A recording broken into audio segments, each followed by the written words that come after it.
Holy crap. People persist in doubting the evidence. Don't run and hide. Don't be afraid. Don't turn away any longer. The truth will set you free. You're listening to Jimmy Church Fade to Black on the Dark Matter Radio Network.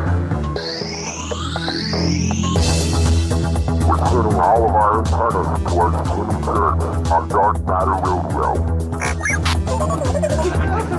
And now, your host, the captain of conspiracy, the prince of paranormal. This ain't your daddy's radio network show. This is Jimmy Church, Fade to Black.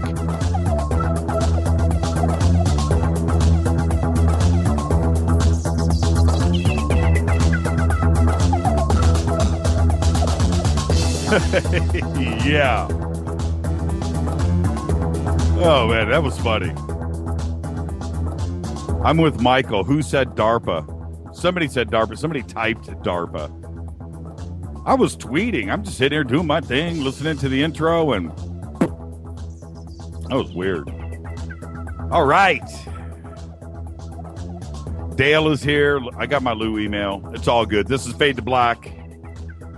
Like I tweeted right before the show. I said, okay, Brazilian mocha steaming hot Java, check. Richard Dolan, check. Fadernauts. Huh? Fadernauts? Check. That's all I care about. I just care about you. All right, let's go. All right, I'm all settled in. Live from the JP Motorsports Studios right here in sunny Burbank, California. This is Fade to Black. Bespoke radio for the masses. Today is Wednesday, July 30th. 211 days into the new year. For KJCR and the Dark Matter Radio Network, once again, I'm your humble servant, Jimmy Church. Big salute to the proud men and women in uniform all around the world, fighting the good fight for us. Without them, there is no me, there is no you, there is no us, there's no freedom of speech, there's nothing. Nothing. And you couldn't hear me right now. Very, very important. All right. Today, let's get this one cracking. Are you guys ready? I'm ready. Today, actor Lawrence Fishburne is 53 years old. Started in The Matrix as Morpheus. But for me, I'm just going to say it right now. When he played Clean in Apocalypse Now, that was the role. And you know what? And I'll say this, goes without saying. But, and for those of you out there that would think that like this, for an actor to go through his career and just crank out one good one is nearly impossible. I don't even know. Go play the lottery. You'll hit the lottery before you pull that one off. Roll into Hollywood and whip out a Matrix or an Apocalypse Now or something like that. It's impossible. Lawrence did it twice. Lightning does strike twice. So when he's sitting around the table, you know, at the actors' retirement home here in Burbank, there's like 6, and they're all full. They're fully booked. Go hang out there, play some pinochle, some dominoes. Go hang out, and play some pinochle and see who's sitting around the table. Which one is he going to talk about? Is he going to talk about Apocalypse Now, or is he going to talk about the Matrix, or the what's the other one? The Lexus commercials. Lawrence Fishburne. All right, 53 years old. I would have thought, that's pretty young. He did Apocalypse Now. How old was he when he did that? He was like 16, 17, 18. Broke all the laws, child labor laws, rumors about that. Just a kid. And, so he's only 53. Wow. All right, follow us on Twitter right now. Twitter, @JChurchRadio. Simple enough to do. JChurch Radio. Hashtag DM Radio Net. We got a lot to get to tonight. Excited. Richard Dolan.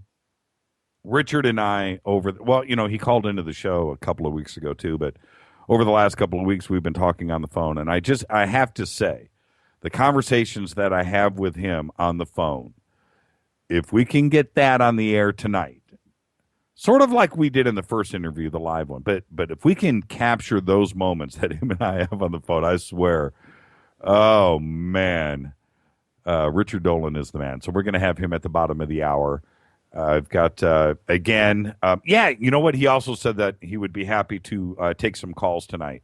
So get ready for that. We'll do that in the last half hour, 9:15 or so, 2 hours from now. We'll open up the phone line. So make it short, make it quick, get a question in to the man.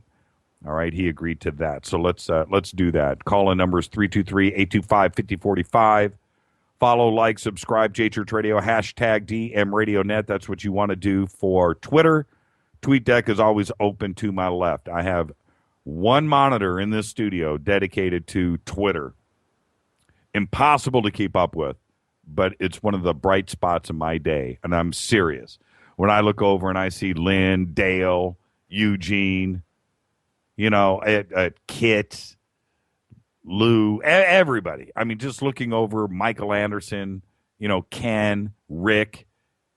I can go on, and the list is really long. It's the bright spot of my day, and you have to know that. It's a very humbling experience to sit in this chair every night and hang out with everybody. And Warren Scott, by the way, where's Warren? Does Warren tweet? I get 20 emails a day from Warren. I wonder what his Twitter handle is. Dave C., Dino, Ernie, all of you. I mean, I am serious. JD. It is, I got you. But it is so cool. It is so cool. So Backbeat just tweeted, Brazilian Java, no wonder you are always on. And yep, you have no idea. I said the other night that Starbucks Brazilian reminds me of the 80s. All right. So there you go. Contact in the Desert. We're going to be talking about that tonight with Richard. It is creeping up. It is getting very, very close. So a week from this Friday, we will all be out. All of us will be out at Joshua Tree. And I'm really looking forward to that. So contest is over. The last round was Michael Rad. There he is right there. Jason Lamp, Ian Fowles. And so all of us, the Fade to Black crew here, and all of you Fadernauts and everybody else we have reached out to, we're all going to get together next week, and it is going to be a blowout, and I'm really looking forward to it. I had said yesterday, thank you to the guys over at Sony, or maybe it was Monday night, because we had to go over and get geared up just to make sure that we capture everything, all of our video cameras and still cameras and audio and everything else that we have planned to make this just a fun trip for everybody, and what do I want to archive it? Archive it forever. I think it's going to be cool. And then we have next year. All right, yeah.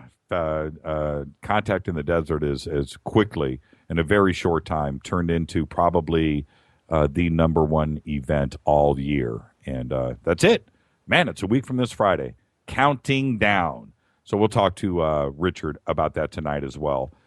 All right, let's see. Email Jimmy@jimmychurchradio.com.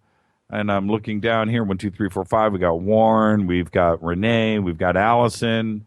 All ready to go with questions for Richard. I'll start to get to all of those as well. All right. Email today. Should I wait till after the first break? Because I've got so much to cover. You know what? I'll save the email. What I did want to do is one of the things that I'm going to talk to Richard about tonight, and him and I were, just shooting the shoot today, the shite today. And with all of the conversation that we've had this week, it seems like the speed of light is a crazy thing. And one of the when you do a show like this and you're talking and you're in the moment, you forget about things. You do. You just forget about things. You're thinking about other things. And this is one of the trips for me with the speed of light. The speed of light is okay with Einstein. Nothing can go faster than the speed of light. And then things have changed with that, and it is possible. But this is where I'm not a physicist. I'm not. I don't have a doctorate in anything. I'm not a scientist. And not being a scientist, not being a physicist, allows me to not have pollution in my brain with what other people think, say, you study, and it clouds your judgment, and you don't want to go there. Well, this is my thought. This is one of the twisted things. The speed of light is there. It moves. Other things travel at the speed of light. Radio waves. Radio waves in a vacuum travel at the speed of light. Now, what if the speed of light, the reason why the speed of light, to me, it could go faster, but it's holding itself back. Why? Well, it's light. There's light there. There's things there. And then when you have things like radio waves that in a vacuum are traveling at the speed of light, what if you had something similar to a radio wave, some type of just something very small, but something that you needed to get from point A to point B, an electron, maybe even smaller, and it wasn't hindered down and held back with light. I'm just saying, something that didn't carry excess baggage. So in Einstein, the way that Einstein looked at things, yeah, okay, I get that. Speed of light is the fastest thing out there. I understand that. But that was then, and this is now. We are in the now. We are not in the now then. We're here today. And when I look at the speed of light now, well, yeah, that used to be what we thought was the fastest thing. But I think there could be lots of things faster than the speed of light. And that's my point. We've been talking about it all week. So I've done my investigations. I've done a little bit of research over the last few days on this. And we will be talking about this next week ad nauseum. I promise, Lou. I promise. And when I come back after the break, I got a really cool email from Lou. I'm going to read to everybody. A couple of others, too, as well. With that, everybody, tonight, Richard Dolan. Tomorrow night, open lines all night. And I cannot wait to get to that. And like I had said, probably soon to be the bright spot of the week. Tomorrow night, open lines. When I come back, I'm going to read your email. I'm going to rant a little bit. Talk about a few things. This is Fade to Black, Wednesday night edition. Tonight, Richard Dolan. Don't touch that mouse. Follow us on Twitter at JChurchRadio. Shoot me an email to Jimmy@JimmyChurchRadio.com. Fade or not, buckle up, strap in, phone the neighbors, wake the kids. In 15 minutes at the bottom of the hour, Richard M. Dolan in the house. I'll be back right after this. Stay with us.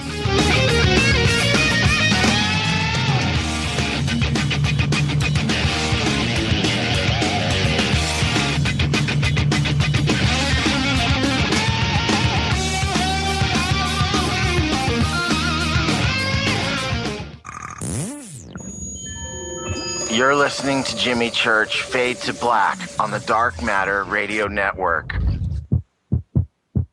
What's up, revolutionaries? It's me, Jimmy Church. Do you have an IRS or state tax issue? Well, I did, and I called national tax experts. My problems were fixed, done, fini, and man, I got to tell you, it was a relief. National Tax Experts are a recognized tax office that services clients in all 50 states. Doesn't matter where you live. Give them a call. I'm telling you, they take the time to understand each and every client's individual financial status as well as their financial goals. And that's exactly what you need, my brother, when you're taking on the evil three-letter. So, seriously, give them a call today at 1-877-909-5444. Again, 1-877-909-5444, or go check out their website, www.nattaxexperts.com. That's NATTAXEXPERTS.com. EXPERTS.com. Tell them Jimmy sent you. This is KJCR at JimmyChurchRadio.com. On the Dark Matter Radio Network.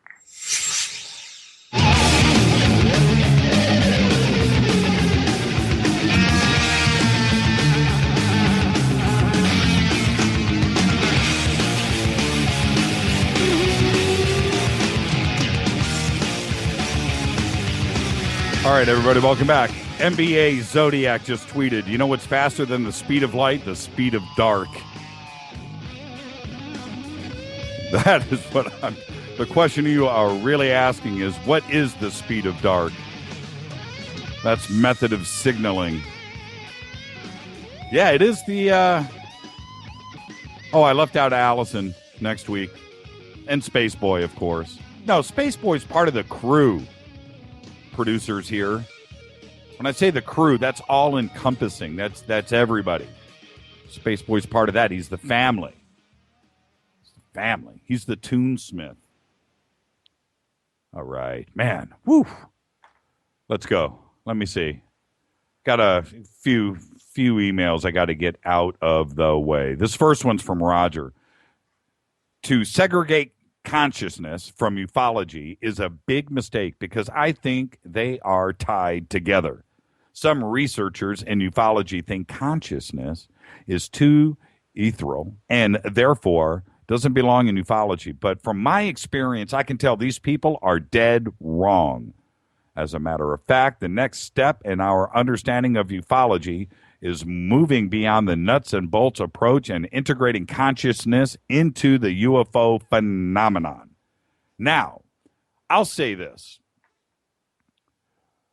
There are, when you study ufology and you reach out and you check out and you look at other researchers, Terence McKenna comes to mind, Jacques Vallée comes to mind, and I will actually present this idea tonight to Richard. Hope I don't catch him too far off guard. But these are two guys you need to go and check out. Yeah, you have the nuts and bolts guy. Go. You know, Terence is no longer with us, and Jacques is up in San Francisco. I would like to get him on this show, by the way. Is this and talking to Barry Taff about this very subject last night. If we are dealing with a technology that we don't understand, that's the first thing. And is it from another parallel timeline or universe? That's another thing. And are we reaching out and crossing over with our own minds and activating that? You know, it's a technology that we don't understand, and maybe they are arriving here in a way that we don't understand. Then maybe it's not just about the nuts and bolts theories of shiny spacecraft zipping across the universe and arriving here in a conventional means. I get all of that. And certainly if we are dealing with a technology and a civilization that is, and the numbers are thrown around, 1,000 years more advanced, the way that, you know, we have developed here in the last 100 years, 1,000 years from now, yeah, could we be, you know, totally out there and superior? Possibly. But potentially we could be talking about 1 million years, 1 billion years advanced. So in that regard, we wouldn't even know what we were looking at. So it could be a bunch of, consciousness and a bunch of different ways of looking at a bunch of different types of civilizations or contact. We have no idea. But what irritates me with all of this, including an email like this and other researchers, what really bugs me is science in general. What am I saying? I'm saying that science won't touch any type of ET research and possible propulsion systems and how they are getting here. Why? Because for them, the argument isn't based on anything. So therefore, they can't go and fund the research. So therefore, they don't care. So therefore, nothing is done. And that's my point. That's what's really irritating. The guys that are really close, the guys that are intelligent, and the guys that put forth an effort are guys like, well, first off, Jacques. Jacques is amazing. Terence McKenna, sad that he's no longer with us. Interesting views. on ET and UFOs. But then we have a guy like Richard Dolan. And Richard comes along. He's a very rare guy to come at us in ufology.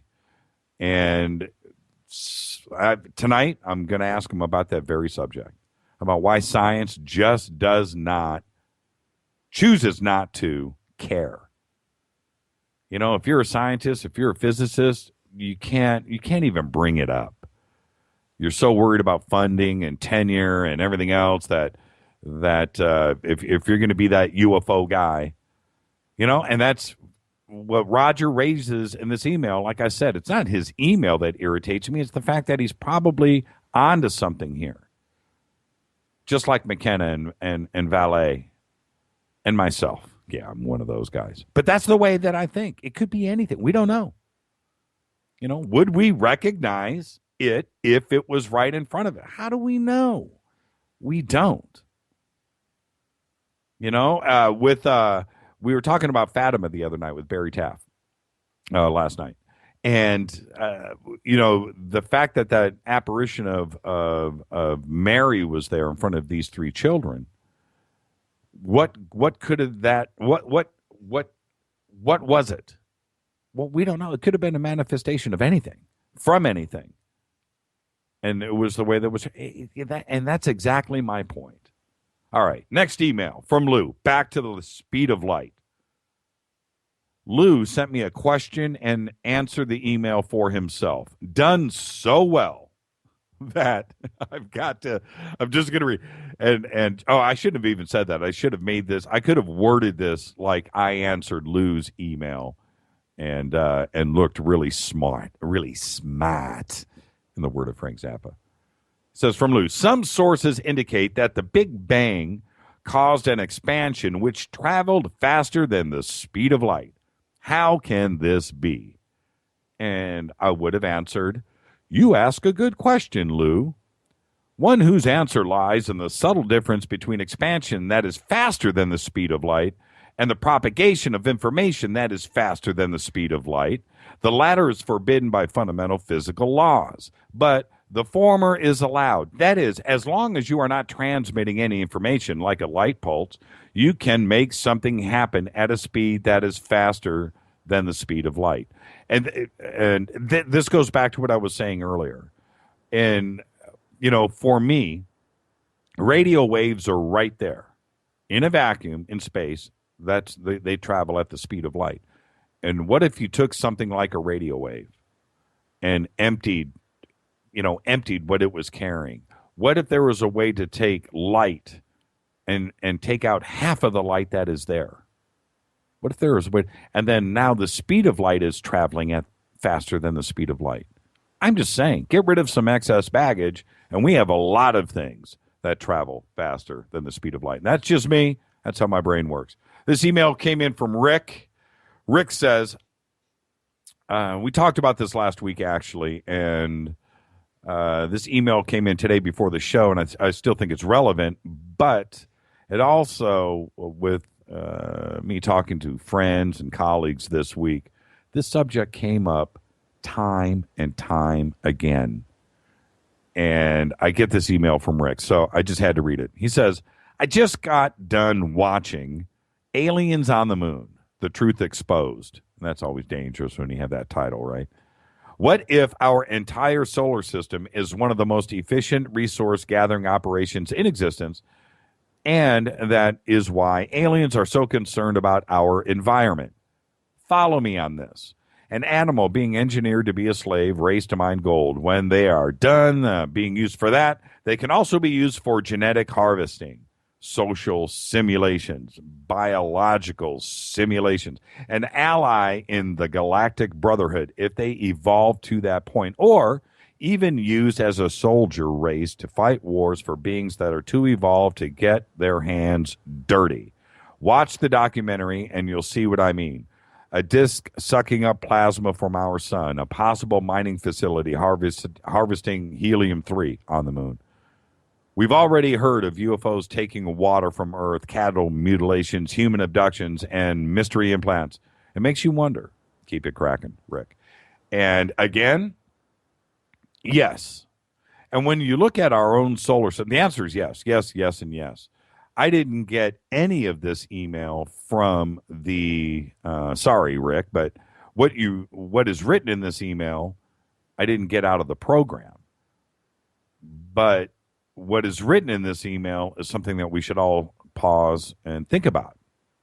And if Rick got this out of the program, great. But look at our own solar system. What is really here? What is here? Where can we go for things? Well, okay, we got helium-3 on the moon. There's a few other things here and there. But really, all the good stuff, probably our sun and right here on good old planet Earth, besides helium-3. There's theories on how, that we can take advantage of that as a fuel source. I get that too as well. But all the good stuff is right here. Water and us. There's not that much gold. Not that much gold. Do you know how much gold is on planet Earth right now? Planet Earth. How much gold has been mined on planet Earth? Think about that. I will. The person that answers this correctly, and they have to answer it correctly. I don't want to hear anything about measurements. I don't want to hear anything off of Wikipedia, nothing like that. Answer me right now. How much gold has been mined on planet Earth to today? Okay? There's a 10-second delay here. So I can say it now, and we'll see how quick an email pops in. Tweets. The correct answer, I will give an autographed copy of Chariots of the Gods. Think about that.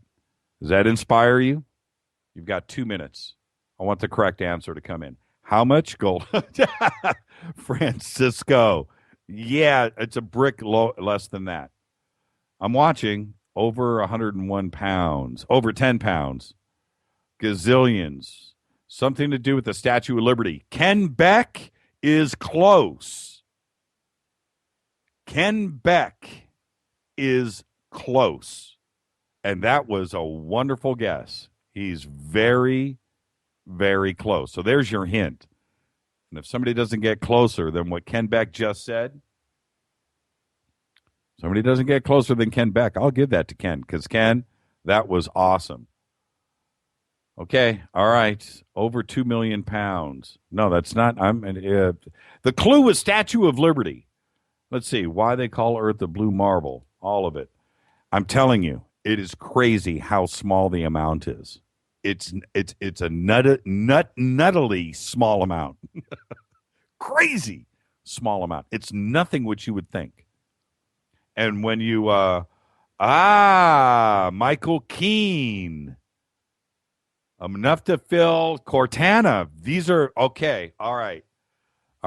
Now, these are very, very, very, very good guesses, and I like that. A tennis court 30 feet tall. Michael Keene is now moved ahead. He's moved ahead.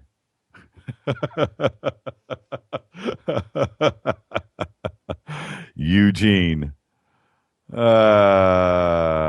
Cortana's close, though. So I'm not too sure. Enough to fill an Olympic-sized swimming pool, about 1 foot. And then, yeah, okay, Toga's moving closer. Enough to fill an Olympic-sized swimming pool. Okay. All right. Now, I've got everybody's answers. Michael Keene and Toga here are the closest. And I've got to get out of here, man. I got to get written. No, Fort Knox is not it. Fort Knox is not it, Cozy. The first 10 meters of the Washington Monument is all of the mined gold in the history of man. That's right. That's why I don't know who's closer here to fill an Olympic-sized swimming pool, and I think that's right on.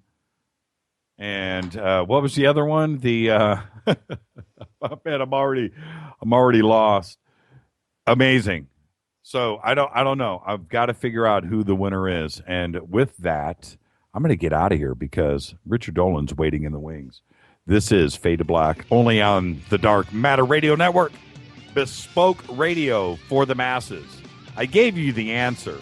So who do you think was closer? Who do you think was closer? There's no gold in Fort Knox. There you go. Bespoke Radio for the Masses. Follow us on Twitter at JChurchRadio. When I come back, Sir Richard M. Dolan in the house. Stay with us, everybody. Don't touch that mouse.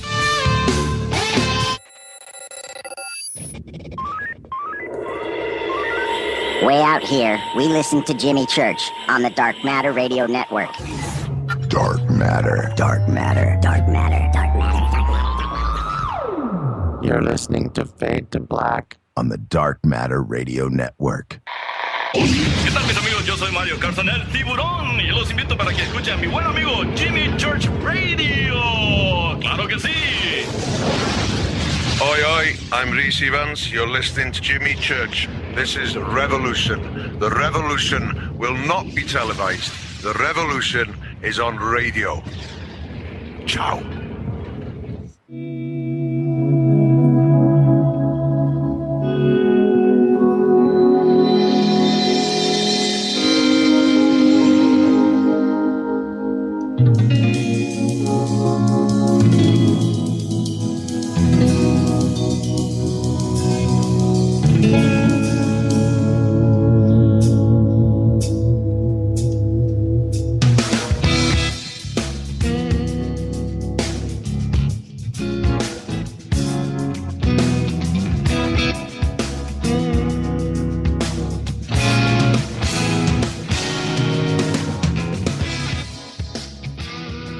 All right, everybody, welcome back. Fade to Black. Bespoke Radio for the Masses, only on the Dark Matter Radio Network. I'm your host, Jimmy Church. Follow us on Twitter right now, at JChurchRadio. You want to hashtag DM RadioNet. Go hang out with everybody on TweetDeck. It's pretty alive tonight. And I can't keep up. I'm doing the best that I can. Follow us on Twitter at JChurchRadio. Shoot me an email to Jimmy@JimmyChurchRadio.com. If you've got anything for Mr. Richard Dolan, get the emails going. We've got some stuff lined up already, and I am ready to go. Let's get this cracking. Richard Dolan is among the world's leading researchers and historians on the UFO subject. He is the author of 2 volumes of History, UFOs, and the National Security State, volumes 1 and 2, as well as an analysis of the future AD after disclosure, with the government finally reveals the truth about alien contact. He has also appeared on the History Channel, Sci-Fi, BBC, and elsewhere since 2012. Richard has hosted The Richard Dolan Show, airing on KGRA Radio every Saturday evening from 8 to 11 p.m. EST. His books, articles, and many reviews, Richard has analyzed the destruction of our political libraries as a result of the UFO cover-up, the possible nature of non-humans themselves, what their presence means for our civilization, and why he believes the cover-up will end within our lifetime. His new book, which I have right here in front of me, which he signed, UFOs in the 21st Century Mind. I would like to welcome humbly to the program, Richard M. Dolan. How are you, sir? Hi, Jimmy. I am happy to be here on your show, as I always am. You know, it's just a warm, friendly place. That's the best way to look at it. You have a good show. I love it. Well, you know, the thing is, and I was talking before, as you and I both do, we talk a lot, and before the show, I was saying, if there was a way to capture the way you and I talk on the phone off air, and get that and grab that and grow that and open up that jar and let that and release out into the ether. I mean, that would be, you know, so let's try to do, can we do that? That's true, because we were both kind of getting into it. I know. Right. And there's, it is just, how do I want to say this? And you and I talked about this the first time that, you and I sat down together. It's and the comments about that was, you know, it's just a comfortable vibe, and with you and I, and let's see if we can keep it rolling. I should have recorded the conversation that we had today, and then you and I could just kick back right now and not do anything, and we could have rolled that. We were good. We were using, I think, if I'm not mistaken, I might have used a little bit of language. Yeah, you know what? I told Rita before the show. Yeah, I said, you should have heard Richard, man. Potty mouth. You know, like, I know, right?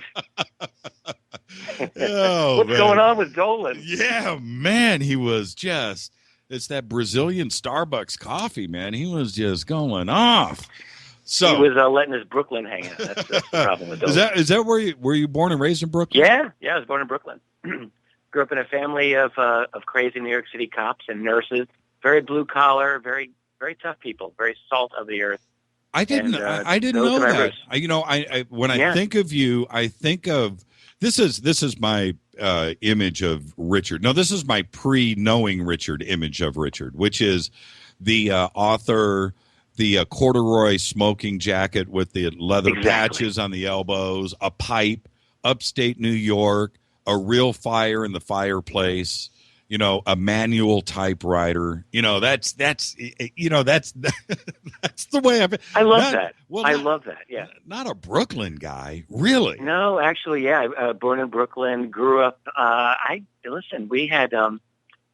I grew up in Brooklyn and Long Island, so I want to give some credit to Long Island, which is in fact where I'm driving tomorrow to visit my mother. But Brooklyn are my roots, and all my people are from Brooklyn. Do you think that has it must? Do you think that has something to do with keeping your feet on the ground and speaking your mind? Because that's what that's what goes on in Brooklyn every single day. Absolutely. I grew up in a neighborhood that I played a lot of sports. I was a baseball freak as a kid. I played a lot of sports with a lot of boys, so I think some of them ended up doing time in jail or in prison. I'm not joking. I think some of them probably did. And the thing about me as a skinny little kid, I was always a straight A student. I was always good at school. But I was the kid in my program who actually never backed down when I was challenged. I don't know why. I had a chip on my shoulder perennially. And I got into a lot of fights, actually, growing up. That's one thing that I think people would be surprised just because of this image that people seem to have of me. But I mixed it up a lot as a kid. And the thing is, in that kind of environment, you learn to stand up for yourself, which I do think is one thing that's very important as a public person in a field as contentious as UFOs. You've got to be able to speak your mind. You've got to be forthright, and you've got to be willing to take a fight, to get into a fight if you need to. Not only that, but with the way that you present and the ideas that you present, both in your books, but also in speaking, you can't also be swayed. You must be firm in your delivery and your mind, because there are too many forces out there that are constantly trying to change your mind. That's an interesting way to look at it. I see it as I know my mind as well as I guess I can at this point in my life. But I do try to keep my options open in terms of what I think is the reality of this crazy, mysterious world of ours. And I will furthermore say that over the past decade, since I've been really decade and a half since I've been public in this field, I think I've gone through my own evolution in my approach to the subject of UFOs. My fundamental approach hasn't changed in the sense that I'm very concerned about understanding what's valid evidence, how to make a solid case for what I think is a truly extraordinary phenomenon. But, going further, when we're trying to understand what exactly it is that we're dealing with, my own attitudes have changed over the years. So I hope that continues to happen. I don't ever want to get to a point where I think, I've got it all figured out. And right. This is going to be it forever. So it's a combination of knowing what I'm about, knowing what I know, and then being willing to adapt to new information and new ideas. There's I've asked you this before, but I think it's a point that needs to be repeated again. So if you don't mind, I'm going to ask again, which is this.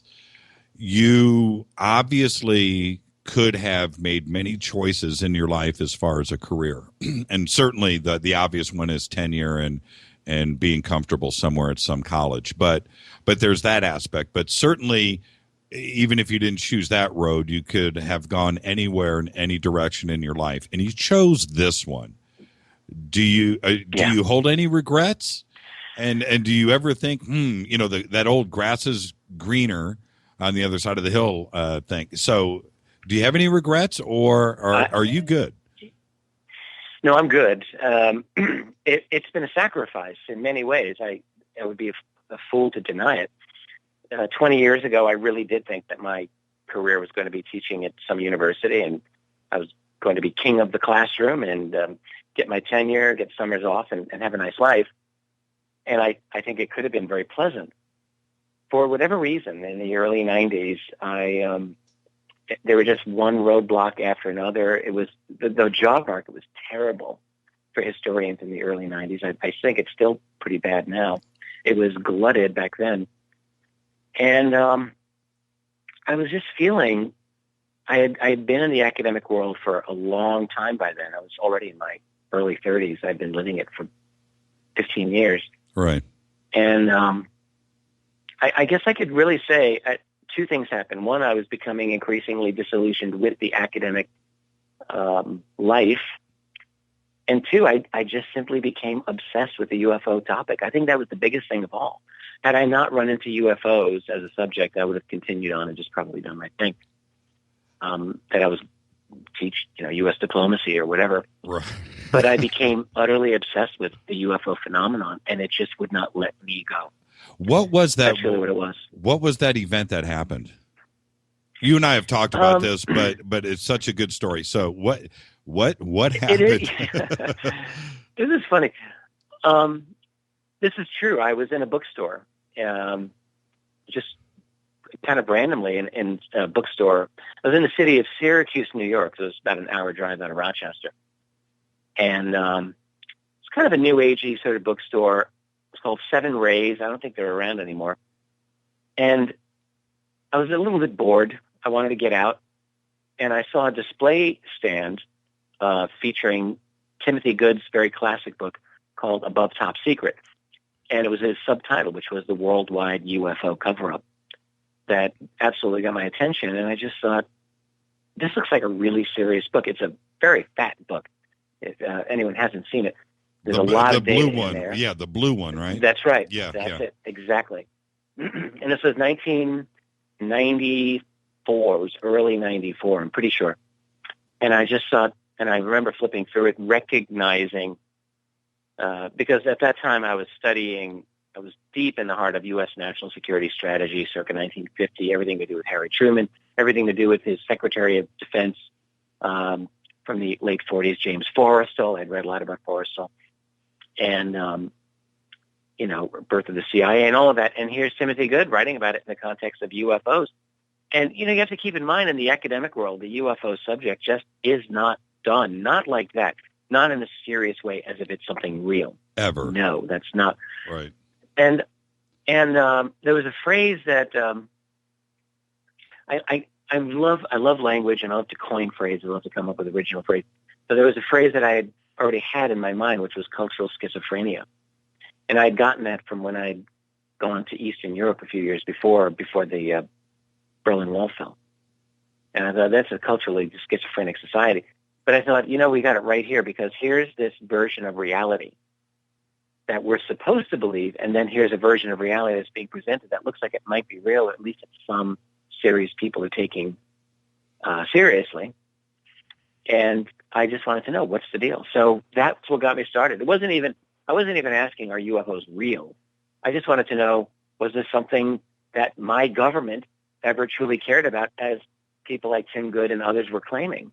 I just wanted to know, because if it was something serious, why was it absent from all of the academic literature in U.S. history?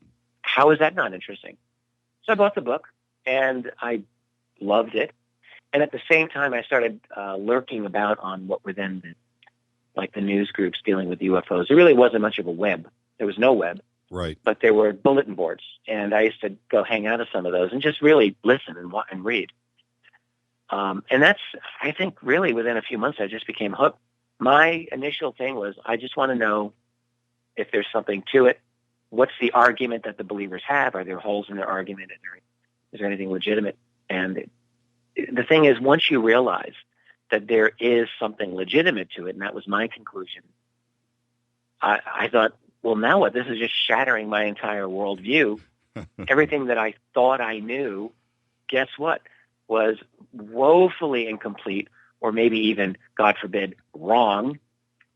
And when you're a young guy thinking, I'm going to get my PhD, I'm going to teach, I'm ahead of the curve. Sure, I'm a smart guy. And then you start realizing, hey, guess what? There's an awful lot here that I've missed. That was, for me, was the best thing that ever happened to me. But at the time, it was a real shock. It was a shock to the system. So UFOs were, for me, it was the crowbar that really pried open the kind of the lock, that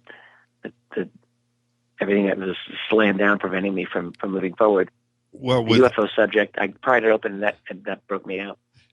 Timothy, when I first got that book, same time, 1994, which I still, which I still have, and that's the one book I won't even loan out. That I've had it for such a long time. Mine is waterlogged. Somehow it got wet, and I still keep it on my shelf. Yep, exactly. The pages are all wavy and everything. I don't care. Same thing with me. I've toted that thing around, but when I got that book, it disturbed me so much. I almost thought it should be illegal. Like it was like a crazy collection of stuff that just the public shouldn't just know about. How did he get away with getting this thing published? And I can see that. Yeah, I can see that feeling. Yeah, it was a creepy. I just thought, man, nobody should know I have this. I wonder if my credit card receipt is being read by the CIA right now, and they know I possess this book. That book and a few others. I think that I actually think that my books are as radical as his. But there's a few books, like if you're new to the field of UFOs and you read a book like that, it is a shock. It's a shock to the system, because he really put together a very strong argument, very strong case, very well researched. And it's true. You think like, wow, how is he able to walk the streets? Yes. Exactly, yeah. And of course, we've been in this now for all these years, and we're like, yeah, sure. No biggie. Now, take it for granted now. Yeah, exactly. And back then, man, that I think the Earth shifted a degree or two when that book was published. It was I totally agree with you. Now, the other thing that I did, and I have to ask you this, because during that period, you mentioned this, there's no internet. Somehow Timothy put that book together. I can't imagine the amount of research that he had to do manually to get that together. Well, he had access. I mean, because I studied his footnotes research, so he had very good access to some of the best journals that were available back then. In particular, one called Flying Saucer Review. Yes. Which they were absolutely. I mean, it sounds like a goofy title, Flying Saucer, but that was actually one of the best UFO journals in the world, maybe the best for the 1950s and 60s, right, and 70s, first rate. So when you have things like that, you have other of the journals, which I didn't have when I first started researching this. I ended up getting basically all of them. But he had a good, he had a good foundation to start with. You don't need internet for a lot of this. I mean, when I did my first book, UFOs in the National Security State, I used internet to hunt down leads. But the internet was really not mature enough in the late 90s, right, to allow me to have a whole lot of the information that you could get today. So back then, I used it for interlibrary loan. I used actually a lot of it for that, and I would just get books and books and more books and more books and some journals that I could find, and that's how I did it. Kind of like what he did, I think. The first search when I got the internet at my house. I sat down with my laptop. I've got my PCM CIA modem, and I'm plugged in. Yes. And I'm not joking about this. The first search that I did was UFO pictures. That was the very. I mean, out of here, I've got the internet. Amazing. I've got the internet in front of me, and what do I do? And that's what I did. What did you do when the first time you sat down with the internet, you logged on, what did you do? I can't remember the first thing, but I have to say UFOs were one of the first things that I did. Because again, it was the bulletin boards. It was, I had a furtive internet connection in the very early 90s that, remember Prodigy? Yes. They were around for a little while. I had a Prodigy. Right. And basically it was just bulletin boards. It was kind of useless. I wasn't too happy with it. And then with the University of Rochester, I got another connection in 93, 94. And I can't remember. There really wasn't a whole lot. It was like news. I remember surfing for news. But early on, I did go to the bulletin boards it was alt.paranet.ufo, and that was the place where I used to hang out. And there were some really smart people there. Oh, that was my 24-hour-a-day hangout. And I would... Yeah, flame wars. People argue, you suck. No, you suck. But there were really good people there, too. There were very smart people there. I would log on all the time for every update. There was a point where on Paranet that I knew every single page. And, the other one was... UFO Mind. You remember that? I do. I don't think I hung out there, but I remember. Timothy Good site. Yeah, Timothy Good. Not Timothy Good. Glenn out of Las Vegas, and I should be shot right now. Yeah, I know you're talking about. Okay. Wait. It's going to come to us. Glenn Campbell. Yeah, Glenn Campbell, UFO Mind. And sorry, Glenn, and I apologize for that. But that site, I literally emptied it out. I clicked on every link. I remember after about 3 months of reading every single hyperlink on that site. He did great work in the 90s. I got to my... He was one of the Area 51 watchers. He was like one of the key guys really delving into what was happening at Groom Lake. Totally retired now. Yeah, totally retired. I would love to get him on this show. I've reached out to him. He and I did a TV show together, although we were not together on it. Like we appeared on the same thing with, I believe, Lester Holt of NBC. Oh, okay. I wanted to meet Glenn Campbell. I've always wanted to chat with him. I never had the chance. Yeah, Wolf McCarran, a really good friend of mine, and you've met Wolf a few times out here with Steve Murillo. And Wolf was one of the original Area 51 guys, him and Norio and everybody else that was hanging out back then, and Glenn. And interestingly enough, Wolf has just started publishing on the web all of his original videotape that has never been seen of him harassing the security forces out there. I mean, that's what they did. They would go out and play games with those guys. And it was this cat and mouse thing. Pre-9/11 when we still we had a free country. Exactly. That was my point. It was a total innocent thing that was going on, funny, ha-ha stuff. And serious stuff, too. Him and Glenn going up on Freedom Ridge for the first time. All of these videotapes have now been published. But I'd love to see that. Yeah, and his stories about Glenn. And it's just, again, I wish everybody listening now could have, that don't know what we're referring to, Paranet and UFO Mind. These are guys that put their... I mean, back then the internet was a difficult thing. It wasn't easy. And to get stuff published and to work, and can you imagine doing hypertext, real coding to get a website together all day long? No, Man. And those guys did it. And that's where I got my UFO fix back then. Well, I want to mention, this will make it maybe a little more relevant or helpful to people who are listening who may not remember those guys, but you and I do. And I distinctly remember when I first started breaking into understanding this field of UFOs 20 years ago. I truly knew nothing. So I started at zero. I couldn't tell you the first thing really about Roswell, except that I knew that there was this thing called Roswell. Mm-hmm. I was like every other person. I was like every average person relating to UFOs. I was like, I know maybe there's something there. Maybe there's not. I have no knowledge. I'm interested, but not interested enough to research it. And that was really where I was at. And that's probably like most other people in the world. Mm-hmm. So when I first encountered this subject and when I first became fascinated by it, I was overwhelmed. I mean, this has got to be how people feel when they listen to other researchers, whether it's, with Timothy Good today or anyone else out there. They listen to someone and think, how does that person know all of that stuff? And because that was exactly my question 20 years ago. And the answer is you decide to dedicate yourself to learning it. And that was exactly what I did. And I didn't start out initially thinking I was going to throw my life onto the altar of this incredible subject. Mm-hmm. I really honestly was not. But as I said earlier, this is a subject that will not let go of me for whatever reason, and I accept it. So I've thrown myself into it, and I've made myself into as much of an expert as I can.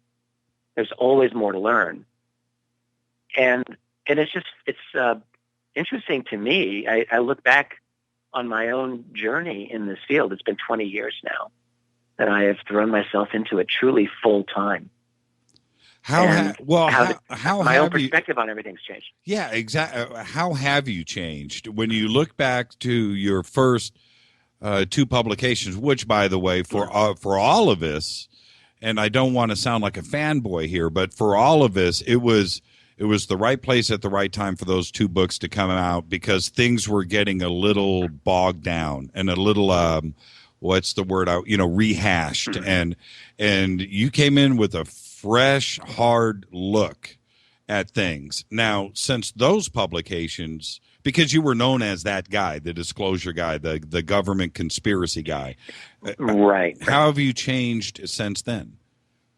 Well, I think what's happened is I've just grown into what I've always been. I mean, I broke into this field as a historian. I wrote 2 volumes of history, and I wanted those 2 volumes, and I want the 3rd volume, which will be out, and that's maybe in a year. It may be next year, but I want them to be reliable, interesting, engaging historical narratives and analyses of the UFO phenomenon and the cover-up associated with it, and that's what I set out to do.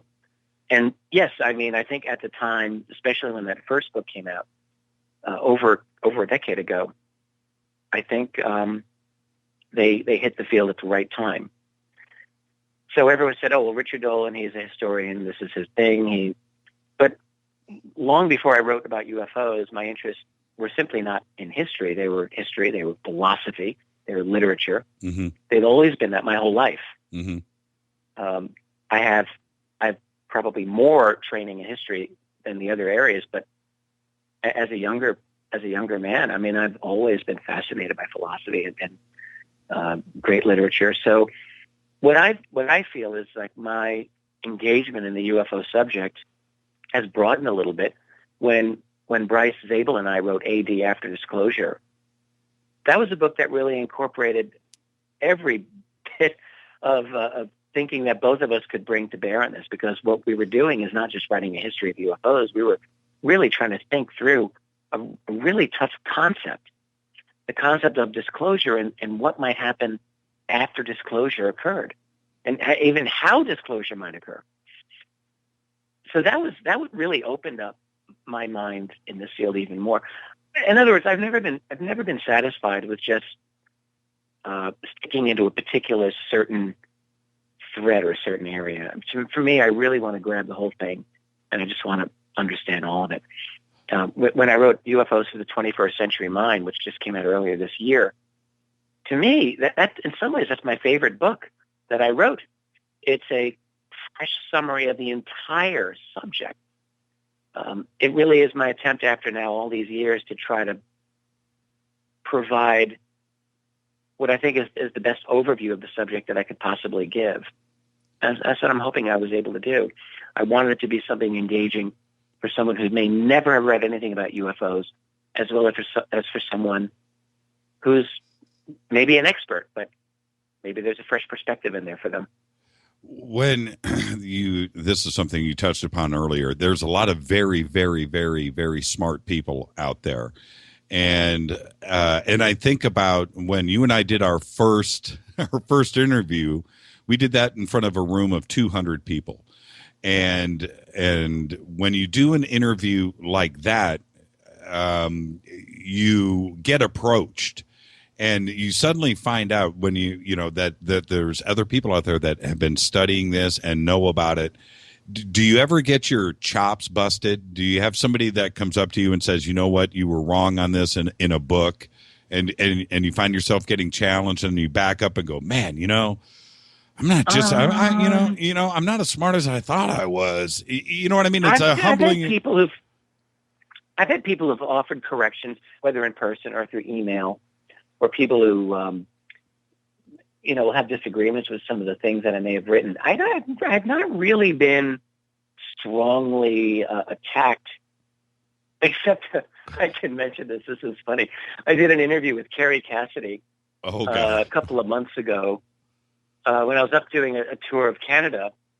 I did an insane nearly a full month-long tour across the great nation of Canada from Halifax to Vancouver in an RV. You were with you were with Tellinger, right? I was with Michael Tellinger. Yeah, I had a good time with Michael.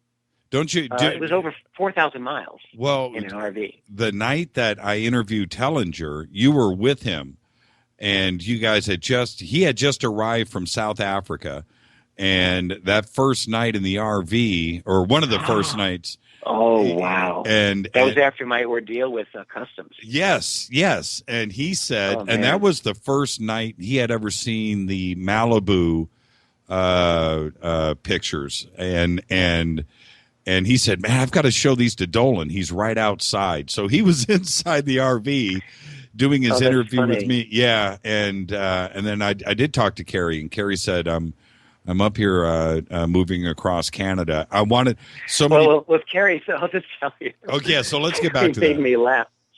So we were, Carrie hooked up with us for a couple of the cities along the tour. What were they? Ottawa and Montreal, I think. And so during one of them, I can't even remember which city. She had a hotel. We had rooms in the same hotel. And she said to me, "Hey, listen, I'm doing my own show tonight. So will you come to my hotel room and I'll have you on for like half hour." So I said, "Yeah, fine." So I hustle in there. I mean, the whole tour, everything was crazy. I can't even remember where I was. Was I doing a lecture or was I doing my own interview? I honestly can't even remember. So I run to the hotel. I get there just on time. I mean, I worked hard to get to Carrie's interview on time. So we sit down, and her first thing is, "Well, Rich," she always calls me Rich, not Richard. I was rather chagrined to read in your new book that you debunked Vimana craft, and I just don't really know why you did that. She went I'm thinking to myself, wow. I'm thinking to myself, what? Of all of the things that I wrote about in this book, which covers the entire crazy subject of UFOs, she zooms in on this one thing, which actually wasn't quite true anyway. So I had to have it out with her on her show. I mean, that was nice. And I love Carrie, and she does great work. Yes. And she's a bulldog, man. Carrie Cassidy's. However, she was really getting on my case. So I said, "Actually, no, you really didn't get that right." And I had to explain. And actually, I'll just say what I explained was that, we hear about, I had a chapter in the book on ancient aliens, ancient UFOs. And I treated what we call the Vimanas, which is said to be ancient flying UFOs from ancient India, right? Right. I think a lot of people know about it. And what I simply pointed out is that one of the key sources that we get for the so-called Vimanas are from really what can only be called a spurious text. And that's a document called the Vaimanika Shastra. In other words, whenever you hear about the Vimanas with, like, they have mirrors and they have X number of, specific pieces of technology on them and all of that, that comes from a document that's not ancient. It's not from the Ramayana or the Mahabharata. It's not ancient. It's from a document that's about a century old called the Vaimanika Shastra, which was said to be channeled. So whether it was or it wasn't, I couldn't tell you, but I know it's not ancient. And that is not a true ancient Vedic document. But yet that particular document is the source for much of the information that people copy and paste from one website to another about Vimanas. And what I did say in my book, and I said to Carrie, is, "Hey, look, there are some very fascinating references to Vimanas in the truly ancient Vedic texts. And we can look at those and study them. But we really should not be including this other stuff. This is just polluting the waters." So that's really symptomatic of how I like to look at this subject. I want to have as open a mind as possible, but we have to keep our critical thinking skills moving as in place as well. Well, with Carrie, the thing is this, and I respect her greatly. She's been on my show a couple of times, and I think next week I'm going to be on her show too as well. But that being said, you said it right. She's a bulldog, and if there is something, you just better have your ducks in a row if she's going to challenge you on something. That's right. And exactly, it's how she plays it, and exactly. She believes what she believes. She has interviewed. The thing is, you and I, okay, we do our radio shows and we hang out and we do our thing. But she's been doing this for a long time. These 3-hour interviews with some of the most controversial people out there. Not only UFOs. I mean, it covers everything. And she has heard so much and learned so much that her beliefs are bolted down. She is non-bending, and if you're going to challenge her, if she's going to challenge you, she comes from a very strong foundation. Well, she's very smart, and she's done a lot of work. And people can criticize some of the guests that she may have had on her show, on her various interviews. Which, fine. I mean, I'm critical of some of them, but it has to be said she's done who else does what Carrie Cassidy does? No one. Nobody. So nobody. she brings many people out there. She gives them a voice, and I think a lot of those people deserve it. They deserve to have their voice out there. So it's a messy field, and it's true. Not everyone's vetted. Okay, well. There's that aspect. What can you say? Well, and I have said to her, we can move on, but she's just a fascinating subject. And I said to her, I said, Carrie, I dread the day that you come after me. I don't know, man. Well, if there's anything, I just, like you said, she's a bulldog, and she's a human being like the rest of us, and she's, But you asked, did anyone come after me? And actually, that I would love to hear that interview that I had with her, because I think it would make me laugh. Because honestly, there was never. She will come after me, but I know she's my friend. Yep. I have no worries about Carrie ever, and I think right. professionally, I like where she's got great. She really thinks through this very, very well. I listened to her lectures during when she was touring with me, and she's fascinating. Totally. She's deep, she's fascinating, and I think a lot of what she says is right. She's talking about not simply these other beings that are here, but she's talking about the ruling elite, the power elite, and what she sees their agenda as. And, I agree with her. I think what she sees is they're trying to create a complete world of slavery, and many of them are transhumanists, and they're seeking to kind of replace humanity itself. And I think she's really onto something. Yeah, she said to me one time, and then we'll move on, but more frightening words could never have been spoken to me. She said, Jimmy, there is so much you don't know. It's like, man, Carrie. Hey, check this out. I was going to do this, and it just popped up on Twitter. Ask Richard about the alleged Vimana that was found in Afghanistan. You remember that whole flap up a couple of years ago? Yeah, that was 3 or 4 years ago, wasn't it? Yeah. What do you know about that? I've heard no follow-up on this whatsoever. I've tried. Have you heard follow-up? Nope. I've tried. I have tried and tried. It was. It seemed like there was something.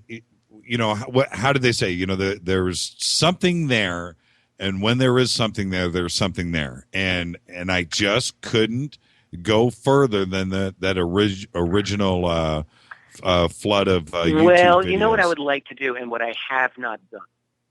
And this is something, in fact, that I recommend in my newest book in terms of research techniques. One of the things that I talk about in UFOs for the 21st Century Mind is just how anyone can do their own armchair research. One of the things that we really all should become familiar with is how to search by date. So in other words, if you want to research that story, go into your Google search, and for when you do that, there's a little thing where a drop-down menu that says Search Tools. And you can drop that down, and it allows you to search by date, and you can customize your date. what I would like to do for that story, I may do this, is find out exactly when the first instance of that story appeared. See, to me, this is essential for researching any of these rumors that come up on the web. You want to find out the exact source of it. When is the first time it appeared? And I would like to know what that source was, because a lot of times when you see the first source, you can get an idea if this is legitimate or not. I'll give you a perfect example of something I just looked into the other day. This is a story about George Washington. I did a shoot the other day with Giorgio Tsoukalos of Ancient Aliens fame. Giorgio has a new show that's out, and I was invited to appear with him. I was in D.C., and they wanted me to talk about some of the ancient legends concerning the Founding Fathers and UFOs, aliens, and so forth.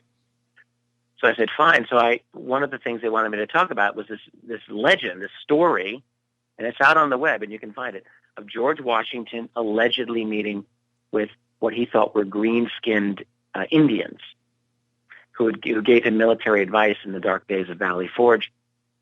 And supposedly, like, he would meet them when he knew that they were there when he would see a glow in the forest. Right. So clearly the implication is that these were aliens. Well, let me just say to you. Okay, go ahead. I can tell you categorically that story is bogus, 100% bogus. Well, I'll tell you why. Well, from what I remember, I want to make sure that we're talking about the same thing, was that Right. he would be at his encampment and then he would disappear for extended periods of time and go into the forest and Right. consult with them and then come back and alter his plans. Is that the story that you're referring to? That's exactly the story, yes. Okay, gotcha. Now, what is true about Washington, this seems to be true, is that during Valley Forge and before and after, Washington was he was a praying man. And during Valley Forge, I mean, that was a hard winter, and he lost a lot of men there. It was difficult for everyone. And he would apparently go off into the woods and he would pray. And he would ask for guidance from Providence or wherever he prayed to. I think that did happen. And I would even say it's possible that George Washington may have had a mystical experience because there are a number of variations of that type of a story that have come to us. But the story about the green-skinned Indians, I'm telling you, this is fake. Where did it come from? from? It came, the story did not, it first appeared in January of 2009. And again, I learned this by doing the Google search by date. Anyone can do this. And so in other words, what it won't do is it won't allow you to just do a reverse chronological search, which would be nice. I would love that. But you can do discrete searches. Like you can just say January 1st, 2009 to December 31st, 2009, if you want to say, did it appear that year? Oh, it did. Let's see if it appeared in 2008. And you can do that. And then you just keep going until you run out. And then there's nothing there. So that story first appeared January something in 2009. And when you look at the source of it, that was my question. They give you the name of an independent Scottish historian named supposedly Quentin Burge, I think. You look this guy up, there's nothing. There's no Google of anything on this guy. There's no Facebook. There's no anything. Found some missing pages of Washington's diary in an Edinburgh archive. Which archive? They don't tell you which. There's just nothing here to go on. This is all the markings of a totally fake story. And every single thing you try to check, none of it is checkable. And now there's no copies of the diaries that are available to see. I mean, my attitude is if I can't find that on the web, it does not exist at this point in 2014. And I'm not saying, I mean, there's archives, admittedly, but there's not a single lead that one can have from anything on the web that would allow one to follow up on this. And there have been a few other people, it turns out, who've tried researching this. And everyone has come up empty. So, and really what it is simply a variation of these Washington myth stories. There was one that came out in 1880. That's an interesting one. And there's others that came out where Washington would meet with a deceased Indian chief that he had once fought against. I remember that. Yeah. Yeah. So there's all of these different variations. anyway, all of this is a digression in a sense. But just, when someone asked about the Vimanas in Afghanistan, what I would like to do, and I haven't done, is subject that to a test and just see, who first launched that story. Because the fact is that there are news sites out there that are totally illegitimate. And you have to study these. There are certain news sites on the web that just offer nothing but BS, and that is what they do. There are other alternative news sources that are really good.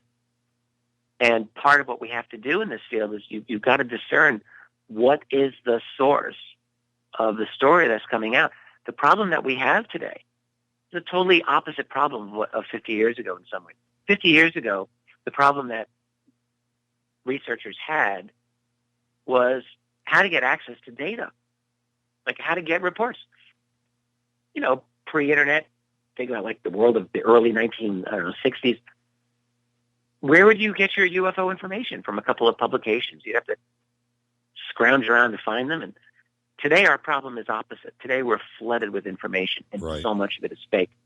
And most people, they don't take the time to source out the origins of the latest rumor that comes across their Facebook wall.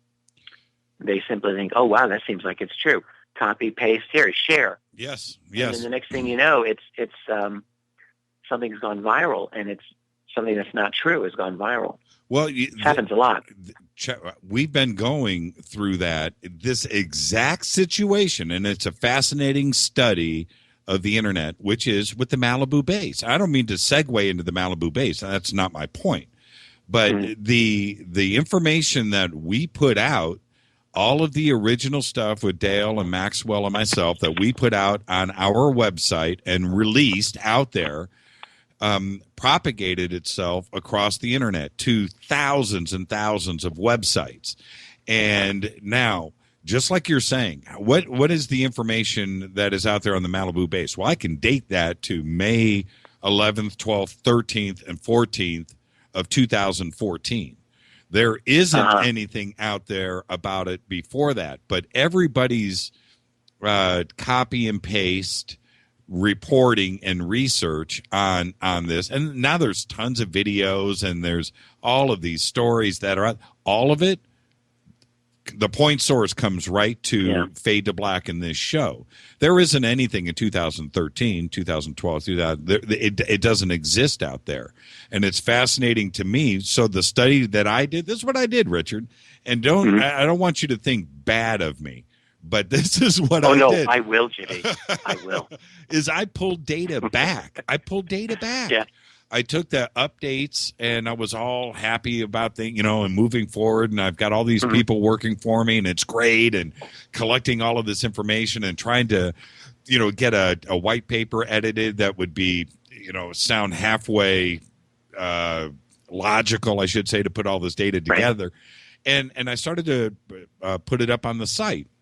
And then I started to see some things out there about guest appearances on this show and that show talking about the Malibu base. And I thought, wait a minute, let's do something here. Let's pull the data back. So I pulled it off the web, and I pulled it down, and they are up. And I just thought, look, if you're gonna speak about it and you need an update, well, give me a call. There you go. I'll give it to you.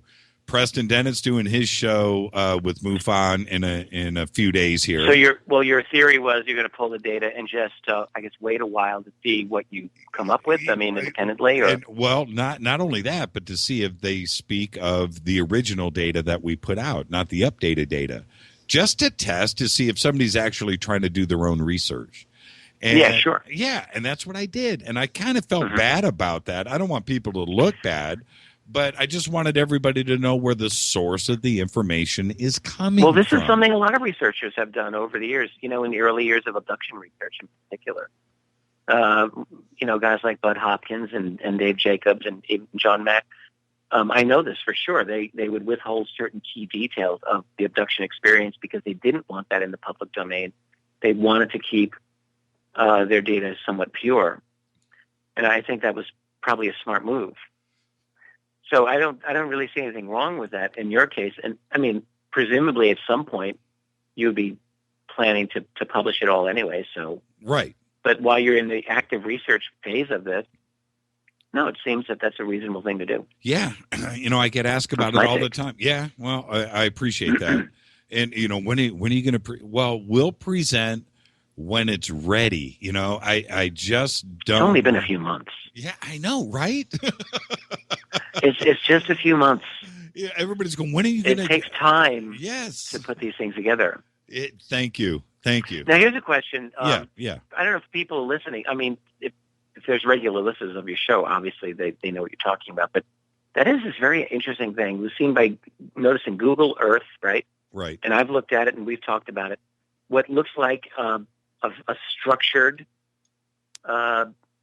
base or structured construction of some sort under the water off the coast of Malibu, right? Yep. Not far from Catalina Island, I think about 50, 60 miles. And Close. Catalina Island has its own, how far? It's probably 20, 25 miles from Catalina. Maybe, oh, closer. Yeah, maybe a little. Well, yeah, I thought it was farther, but all right. No, in any case, I don't think it's quite that far. But yeah, I'm not going to argue on it with you. I'm sure you're right. But the point is, it's fascinating, and it looks like it's got like a flat top, and it looks like it's got pillars, and it looks like it's almost a structured cave. And the question is, what is that a natural thing or is it not? My question is, is it so deep that divers can't get to it, or can anyone get out there to try to get photographs?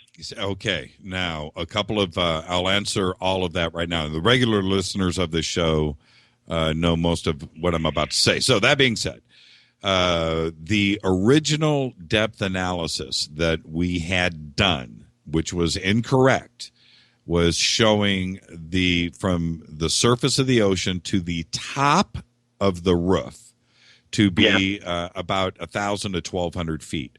That seems way too deep. Way too deep to me. Way too deep to dive. Also, the thickness of way the too roof, deep to see. Right, way too deep to see. So I'll address that issue in a second. So, but the roof is 500 feet thick. So just to get to where the top of the pillars are supporting the roof, you're 500 feet thick. Yes. So yes, thick. So you're looking at 1,700 feet before you even get to where the pillars are supporting the roof. So certainly too far to dive. But that was the original information. I hearken back to what we just were speaking about. Now, our new... I'm sorry to interrupt you, but how the heck did Google, if it's that deep, how did they get a satellite image? Sonar. To penetrate that far down? Sonar mapping. Oh, of course, because they're getting the Marianas Trench. Yes. They're getting all those. Yes. I'm such an idiot. Of course. Duh. I feel a little bit silly. Oh, stay with me, Richard. Okay. You know what was funny is, what did I say? It could be that. It could be deep. What did I say to you earlier today? I said, Richard, you and I are a lot alike. You're just smarter. Now I feel okay. I don't feel as intimidated. Oh, you feel vindicated. Good. I do. So anyway, now with our new analysis that we've had, we've got a lot of brains working on it. Some very, very smart people. Now, our new analysis that has come in from sources, I'm going to say conservatively about 20 different reference points coming back, are showing now that the top of the roof is not 1,200 feet deep from the surface of the ocean. To the top of the roof is somewhere between 100 to 200 feet, pointing at maybe 150 to 160 feet deep. Certainly close enough to dive, but that's not the point. Check this out. There's a couple of other things. First off, we flew out there last Sunday. I jumped in a plane with a friend of mine, and we went out and flew over it and videotaped for a while. Now, when we did that, my friend, my pilot buddy that I've known for 30 years, Steve Freund, he gets out all of his maps electronically. There were no charts, paper charts, but he gets out everything and he maps out and GPSs our coordinates and where we are going to. And what we found out were a few other things that were confirmed from other sources, which is that The base isn't as large as we thought it was. It's actually, and I'll say this publicly now, it looks like instead of 2 miles, 2.5 miles wide by 1.5 miles tall, it's about half that size, which is still huge. It's about a mile and a half wide. Yeah, mile and a half wide. I mean, if it's a base under the ocean, that's quite large. That is very large. But the key thing is now, apparently, it was above water and on dry land at the last ice age. And that is the key point. And that is one of the fascinating turns in all of this research that nobody else has been talking about, because nobody else has this information but us. So the implication, if it's artificial, that's the big thing. Right. Then it could be ancient, and then it could be like from a lost civilization. Bingo. I assume is where you're going. Yeah. Bingo. Yes. Well, that's interesting. Yes, it is interesting. And that's also, really interesting. Yes. And when we talk about, and this is the other tie-in that I find really, really, really fascinating. This is how my brain works. But I think it's kind of stating the obvious. Man has always occupied caves. That's, that was the first home. That was it. Sure. That was the first home. And if this was above, this was on dry land 10,000 years ago, 12,000 years ago, then what if it was originally a naturally formed cave that they turned into something else, over time? And which is a total, when you think about any of that's an ancient archaeological site then. Yes. And that eventually got submerged. Although humans were not supposed to be smart on that continent, yes. Actually, at that time. According to all the theories, look, I'm just talking mainstream conventional theories of human population. Right. Human beings were not supposed to have inhabited the Western Hemisphere, North or South America, at all. 10,000 years ago. Yeah, maybe a little bit more than that. I think less than 20,000, though. Right. I'm not an expert on that, but something like that. Right. And that for me is one of the things when John Anthony West originally, when I talked to him about this, I wanted to talk to him in shock directly. I mean, if there's anybody that you need to talk about ancient 10,000-year-old structures, there's two guys you talk to, right? John Anthony West and Robert Schoch. And, for sure, yeah. Yeah, and John said, look, we call him Jaws. Jaws said, look, Jimmy, it's too far under the water. And so it would have been under the water back then. So 10,000 years ago, building a structure like this under the water, I'm just not sure if I can go there with you. But now the paradigm shift, it's just like, everything is just stopped. If it is not that deep, then this entire structure was sitting above ground 10,000 years ago, and that changes everything. Well, it's taken a very interesting turn, I must say, and congratulations on staying with it. You kind of have to, and I think, with all of your research that you've done, and you look back, and 1994 was a pretty crazy year for you to go and buy Timothy Good's book, because a lot of things happened at that time. You had Area 51 was exploding, Art Bell and Coast to Coast was doing its thing, like you were saying, Paranet, the internet, and Area 51. You have Hoagland doing his Mars stuff on Art Bell's show every single night. It was a crazy, crazy time. But since then, we really haven't had anything like the Malibu base to come along where we can stop and actually do some research on a structure that actually exists. The stupid thing is sitting right out here off the coast of Malibu, just like Area 51 is sitting out in the Nevada desert. You know what I mean? And we are able to... I think it's got some real potential. What it is, I don't know. Yeah. I don't know. It's just right, like you said, it's right there, Catalina, Malibu, and all of these sightings that have gone on forever and have been documented forever, and eyewitness testimony, videotapes, and photographs, and all of it. Right. It's the one elusive thing about all of this to tie it together. When I am asked often, and I'm sure you would have done the same thing, why would you jump to Alien Base? And I'm like, well, it's where it's sitting. It's right where it should be. And I'm sure that even you or any other researcher would have jumped to the same But Preston Dennett, you know what he said to me when I called him on the phone? No, what? I told you, man. I told you, man. I told That's you. interesting. And yeah, so there you go. That's why I jumped to that conclusion. Just to hear Preston Dennett say, I told you, man. Now, hey, listen, so I want to give a shout out to the conference that you and I are both. You're going to be at the Contact in the Desert, aren't you? Yeah, we're broadcasting that night, Friday night. Right. So listen to this. I'm going to be. This is a Joshua Tree. Right. From August 9th, 10th, and 11th, I think is the date. 8th, 8th, 9th, and 10th. Yeah, 8th, 9th, 10th.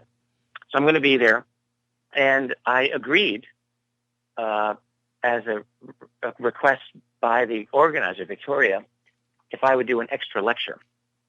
Really? Because Stanton Friedman was going to be there, and Stanton had a heart attack. Yes, he did. Not long ago. He's recovering. Have you talked to him?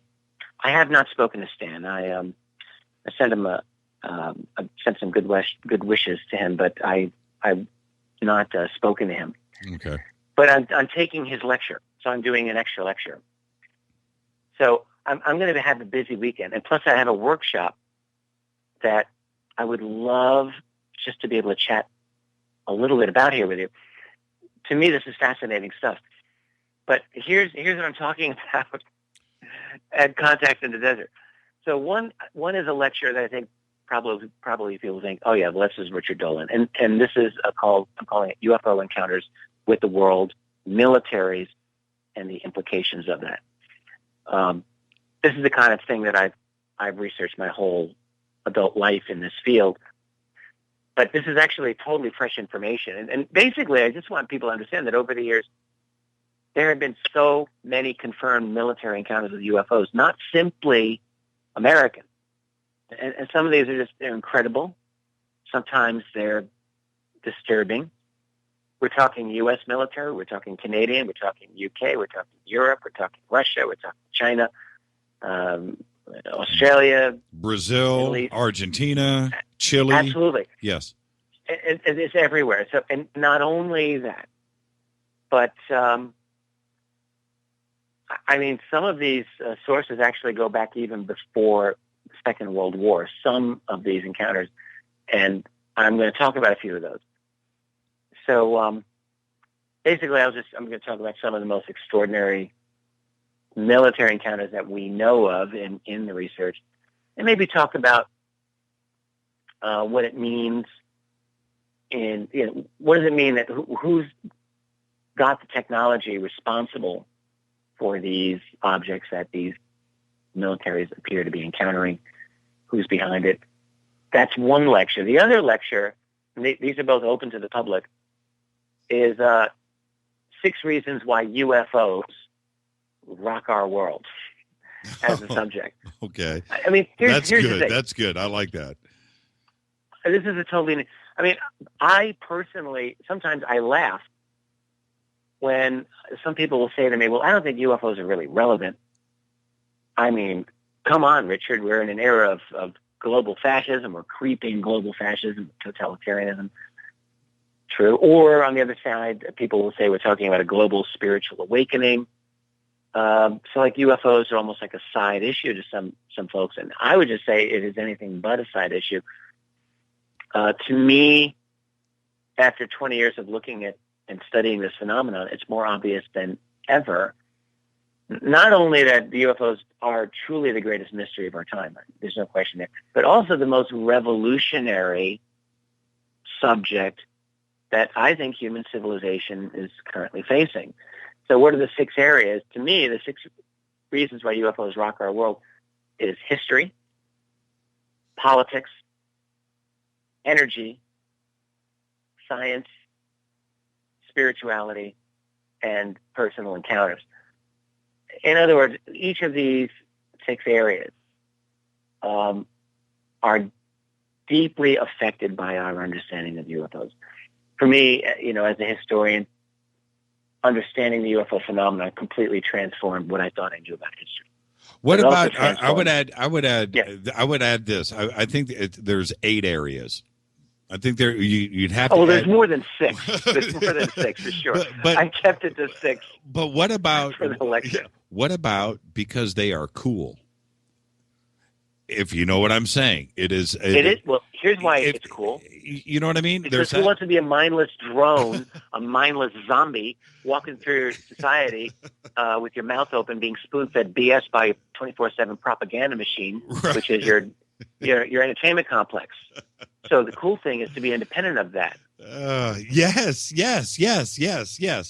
Because it is, overall, it is a fascinating subject. It's a cool subject. That is one of the things that I think attract everybody to it, is because it is just a fascinating, cool thing. It all encompassing. You have the technology. You have certainly the fascination of potential war and battles in Hollywood and their aspect of it, and right, and the abduction side of it. You have the sexual side of it too as well. It is just a fascinating, cool subject. So it is comprehensive in how it how it deals with humanity. It just deals with, it affects every aspect of our world and ourselves and what we are as human beings. Let me ask you this. Yeah. With when you look throughout history and the amount of sightings that possibly happened, let's pull some rough dates. 2,000 years ago and 1,000 years ago, 500 years ago, 100 years ago, 1900 to today. Yeah. With what happened between 1940, 41, 42, World War II, up until now, certainly we're dealing with hundreds of thousands, if not millions, of sightings. Do you think? Oh yeah. Do you think that has always happened? Going back 3,000 years ago, do you think that type of activity was actually happening back then as it is now, Yeah, here's my feeling. I think. Because you have to look at human population and humanity spread across the globe. You have to look at humans' abilities to communicate with each other. So all of that has gone through dramatic changes. I mean, 2,000 years ago, the human population of planet Earth was estimated 2,000 years ago to be about 300 million total population of the world. That is the total population of the United States today. Mm-hmm. So, but 2,000 years ago, that number is believed to have been the entire globe. So scattered around the world, and plus there's not only no internet, but there was no mass communication in any way. And there was no printing press in that era. I mean, there was no copying of anything. So that communication. So if you saw what you thought was a UFO, and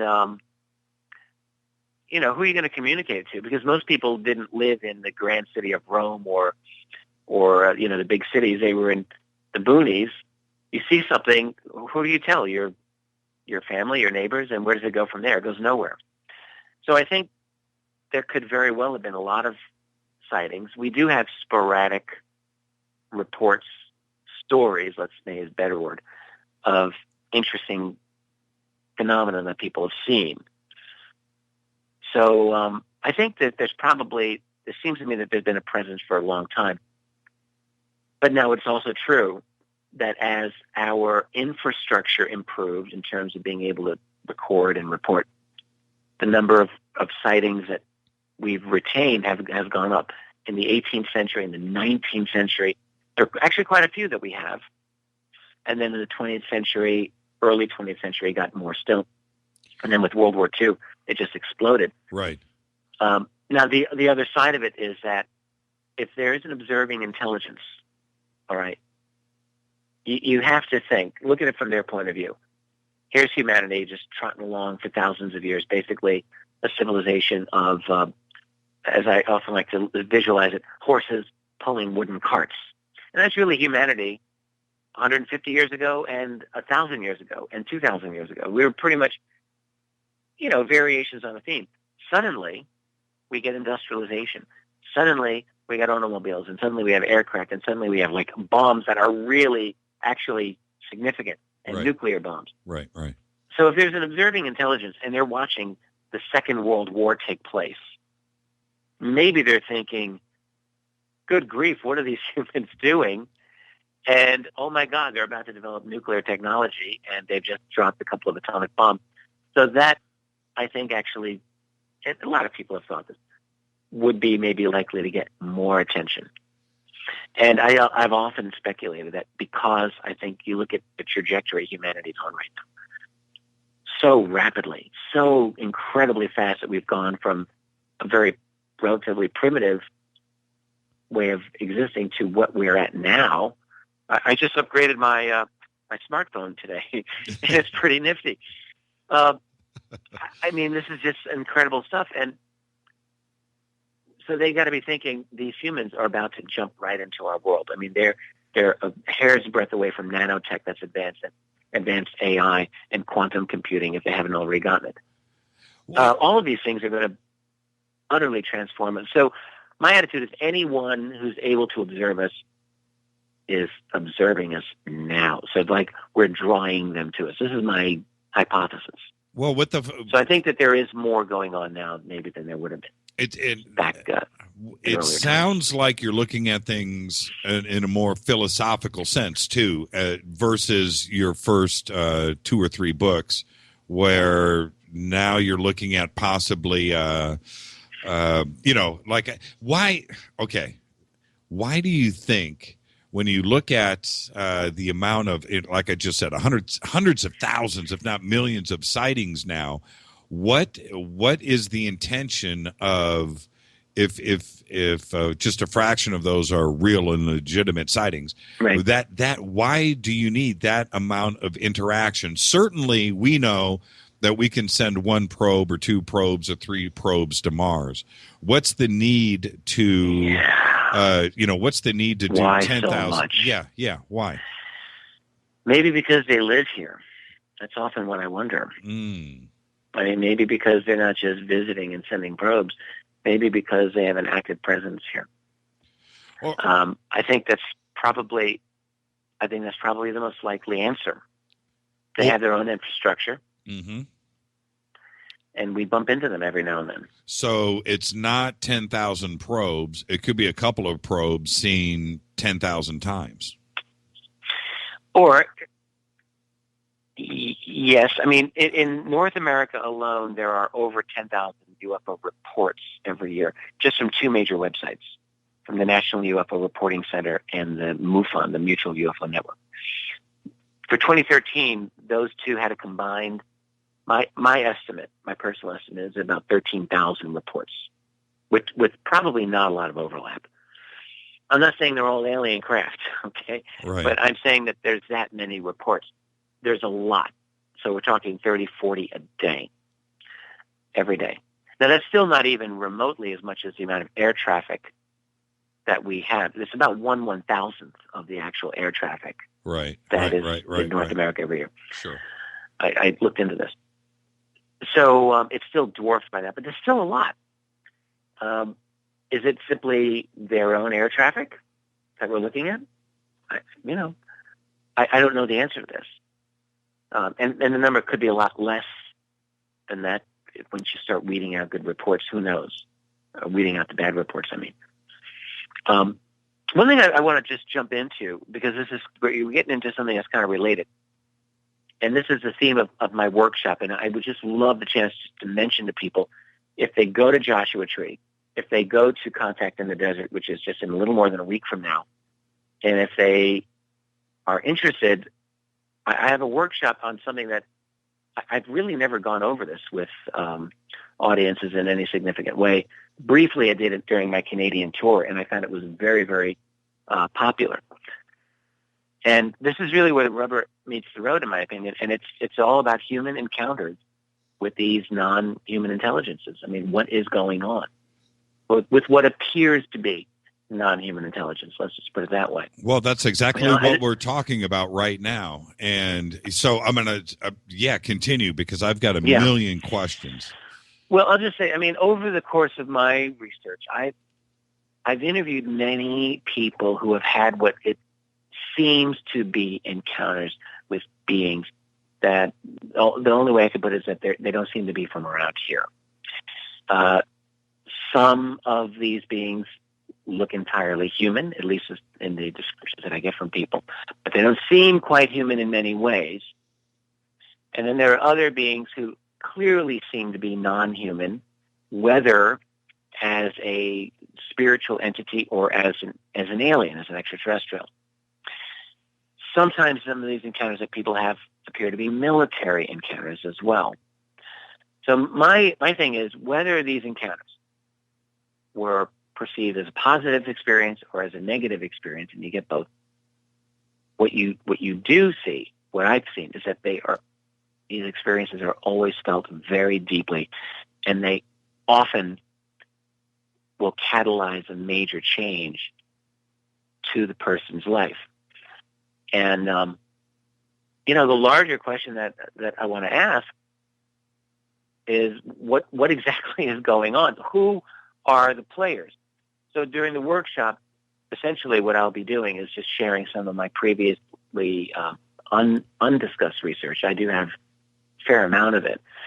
And I'll just be inviting participants, anyone who's willing to share their experience or their knowledge.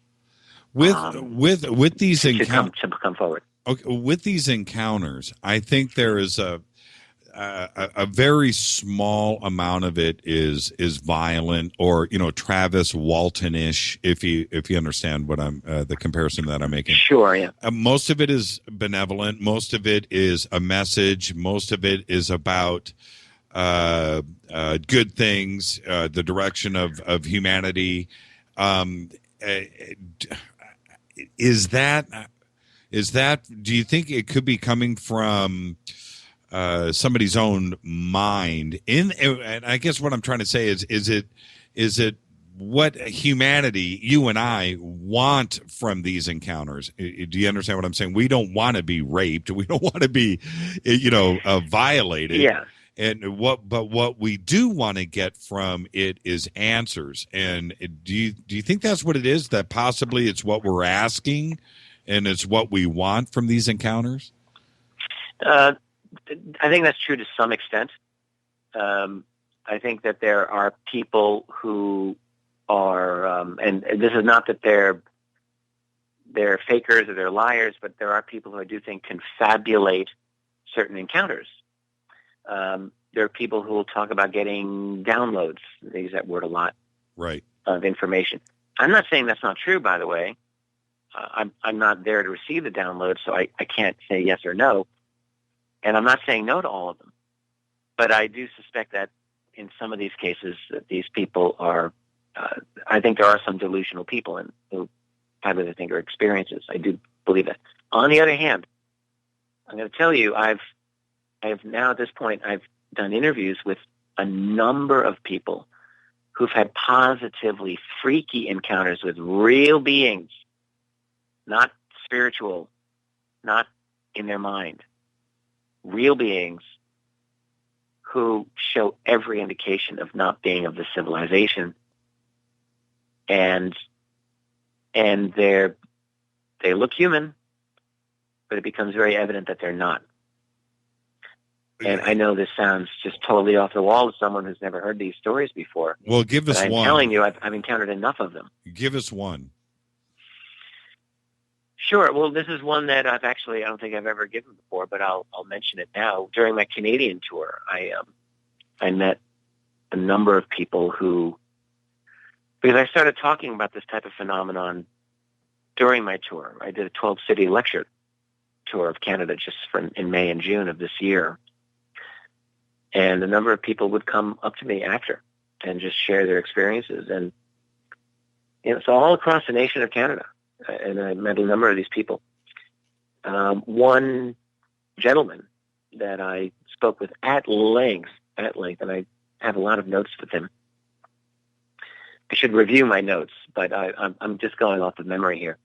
He had an encounter with a woman who had done a lot of world travel. She didn't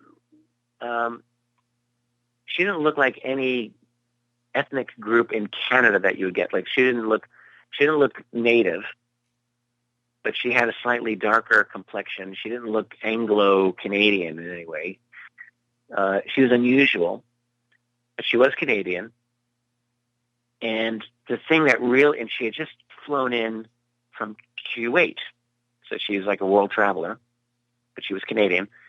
And she gave him a tremendous amount of like knowledge about who he was.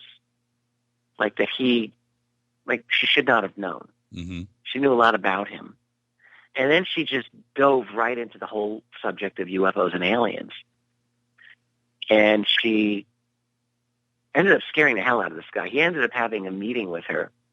And she was very attractive. That was the other thing. So he was afraid of this woman, but he was kind of turned on by her. So she would call him all the time, but like always giving these hints about what she knew. Now she could have just been a head case. But, this is what it was. And this is what triggered the whole him coming to me. He could hear her.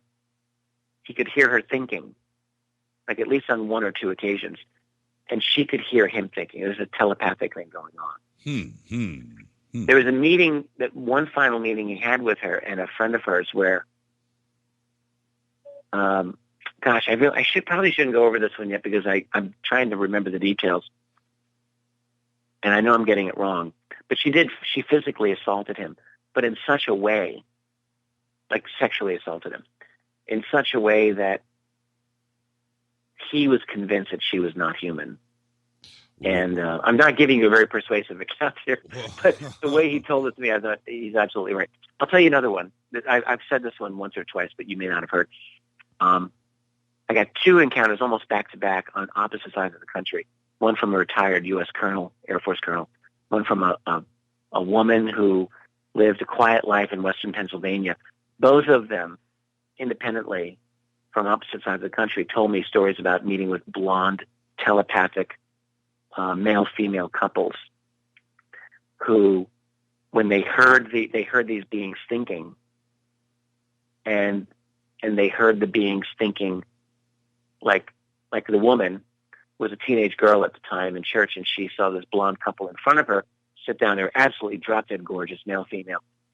Obviously did not belong in this church. She was fixated on them, and she heard them thinking, and they were thinking, "Oh, we appear to be fitting in rather well here," which she was shocked. And then the other one was thought, except for the girl behind us who can hear us. What? And and listen, I'm going to tell you, when she told me the story, she was with her husband. This is an absolutely straight shooting lady. Totally, 100%, no question in my mind. And if you were listening to her, you'd feel exactly the same way. When Mass ended, the couple got up and they left quickly, and she followed them. And her mother, who was oblivious, is screaming at her, "Get back here, young lady." And she just went.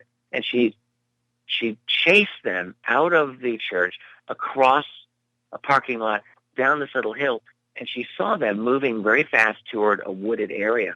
And that's when she stopped, because she saw this very tall figure at the edge of the woods who was dressed and who looked like the character Lurch from the Addams Family TV show. Right. Very tall, black suit, black hat. She said it scared the heck out of her. And she saw this couple walk behind this tall figure, who then he turned around and walked into the woods after them. And that was the end of her story. The colonel told me almost the exact same story, except it wasn't in church. It was at a Las Vegas casino hotel. He was with his wife and a psychic friend of theirs, and he, the colonel, heard the thoughts of this drop-dead gorgeous blonde woman and her equally gorgeous blonde male companion. Who are these? There's a lot of high strangeness concerning some of these stories, and there are others that I have. Did they leave the casino? Did he follow them? Did they go out and meet up with Lurch? He followed them down the escalator, and he was listening to their conversation mentally, telepathically. That's crazy. The conversation went like this: "Yeah, he can hear us. Yeah, no big deal. He's not part of any program. We don't have to worry about him. He's not important." They get to the bottom of the escalator, and they just walked off. He did not accost them.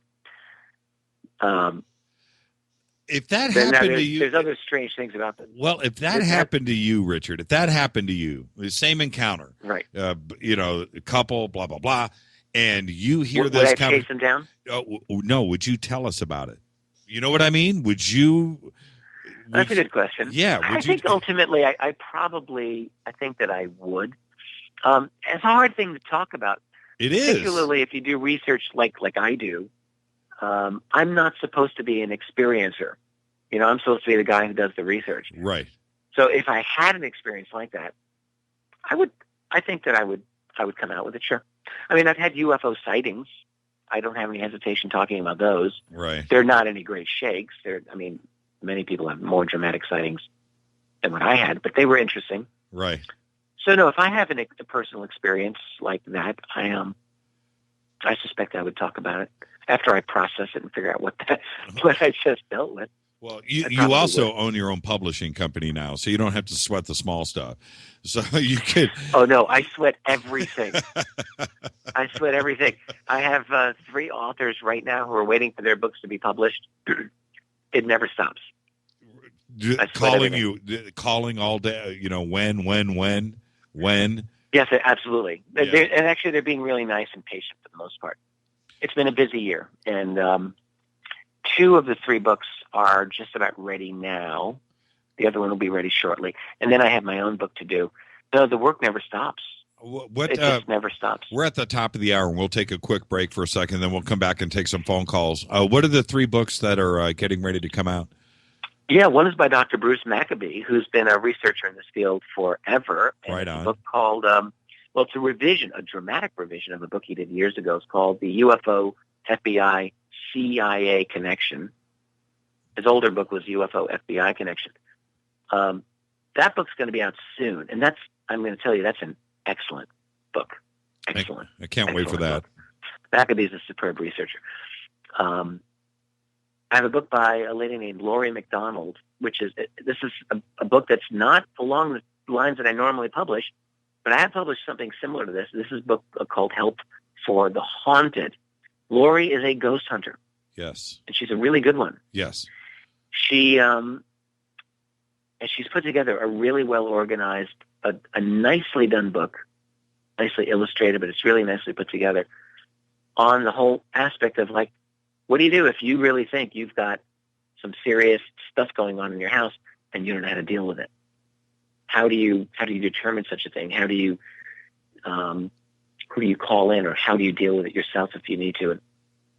And this is someone who's done countless, I don't know how many, but many ghost hunts herself. And what struck me about her book is how well written it is, and also how well thought out it is. So I decided I would publish it, and I'm glad I'm doing it. That'll be out soon. And then the 3rd book is another UFO book, co-authored by Philip Mantle, UK researcher, and the Ukrainian researcher named Paul Stonehill, called, I'm not sure if we've settled on the exact title. It's Russian USOs. Yeah, both Paul and Philip and I have been talking about this book for a while, and I cannot wait for it to come out. I wish it would have come out in 6 months, because then they could have put a chapter. Philip said we would have wrote about the Malibu base. It isn't. Of course, it doesn't know. They're focusing on Russians. Yeah. But no, that's fascinating. This book, though, this is a great book, and it's been a long time in the works. It had to go through a couple of edits really to clean it up. We really want it to be polished and a great read, which it now is. So that book will be out. It'll be out by the fall, I'm sure. It'll be, or late summer. I'm excited about this book. It's great research, and it's just totally unique stuff. So these are some of the books that I'm publishing, and then once those are out of the queue, there may be 1 or 2 other books by other authors I take a look at and publish. I think so, but I'll be focusing on my book, which will be volume 3 of UFOs in the National Security State. Is it going to be under 1,000 pages? It will be under 1,000. I imagine it'll be equal in length to maybe the 2nd volume, which was a little over 600 pages. It was insane. Yeah, and it'll cover the UFO history from 1992 to the present day. All right. last couple of decades. Let's take a quick break. This is Fade to Black, only on the Dark Matter Radio Network, bespoke radio for the masses. I'm Jimmy Church talking to Richard Dolan. And when we come back, we'll be taking your calls. And I'm going to talk to Richard about science and ufology and why it just doesn't seem to work together. And I'll be back right after this. Stay with us, Richard. This is Rob Halford, the Metal Guard on JimmyChurchRadio.com. What's up? My name's Brian Taylor, Ninja Badass Extraordinaire, and this is JimmyChurchRadio.com. JJCR in your face. JimmyChurchRadio.com on the Dark Matter Radio Network.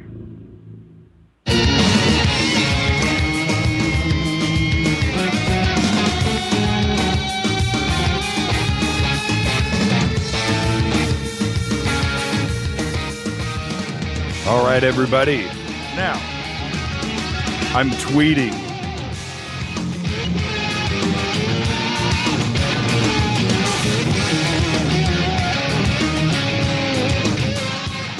I'm tweeting Richard during the break.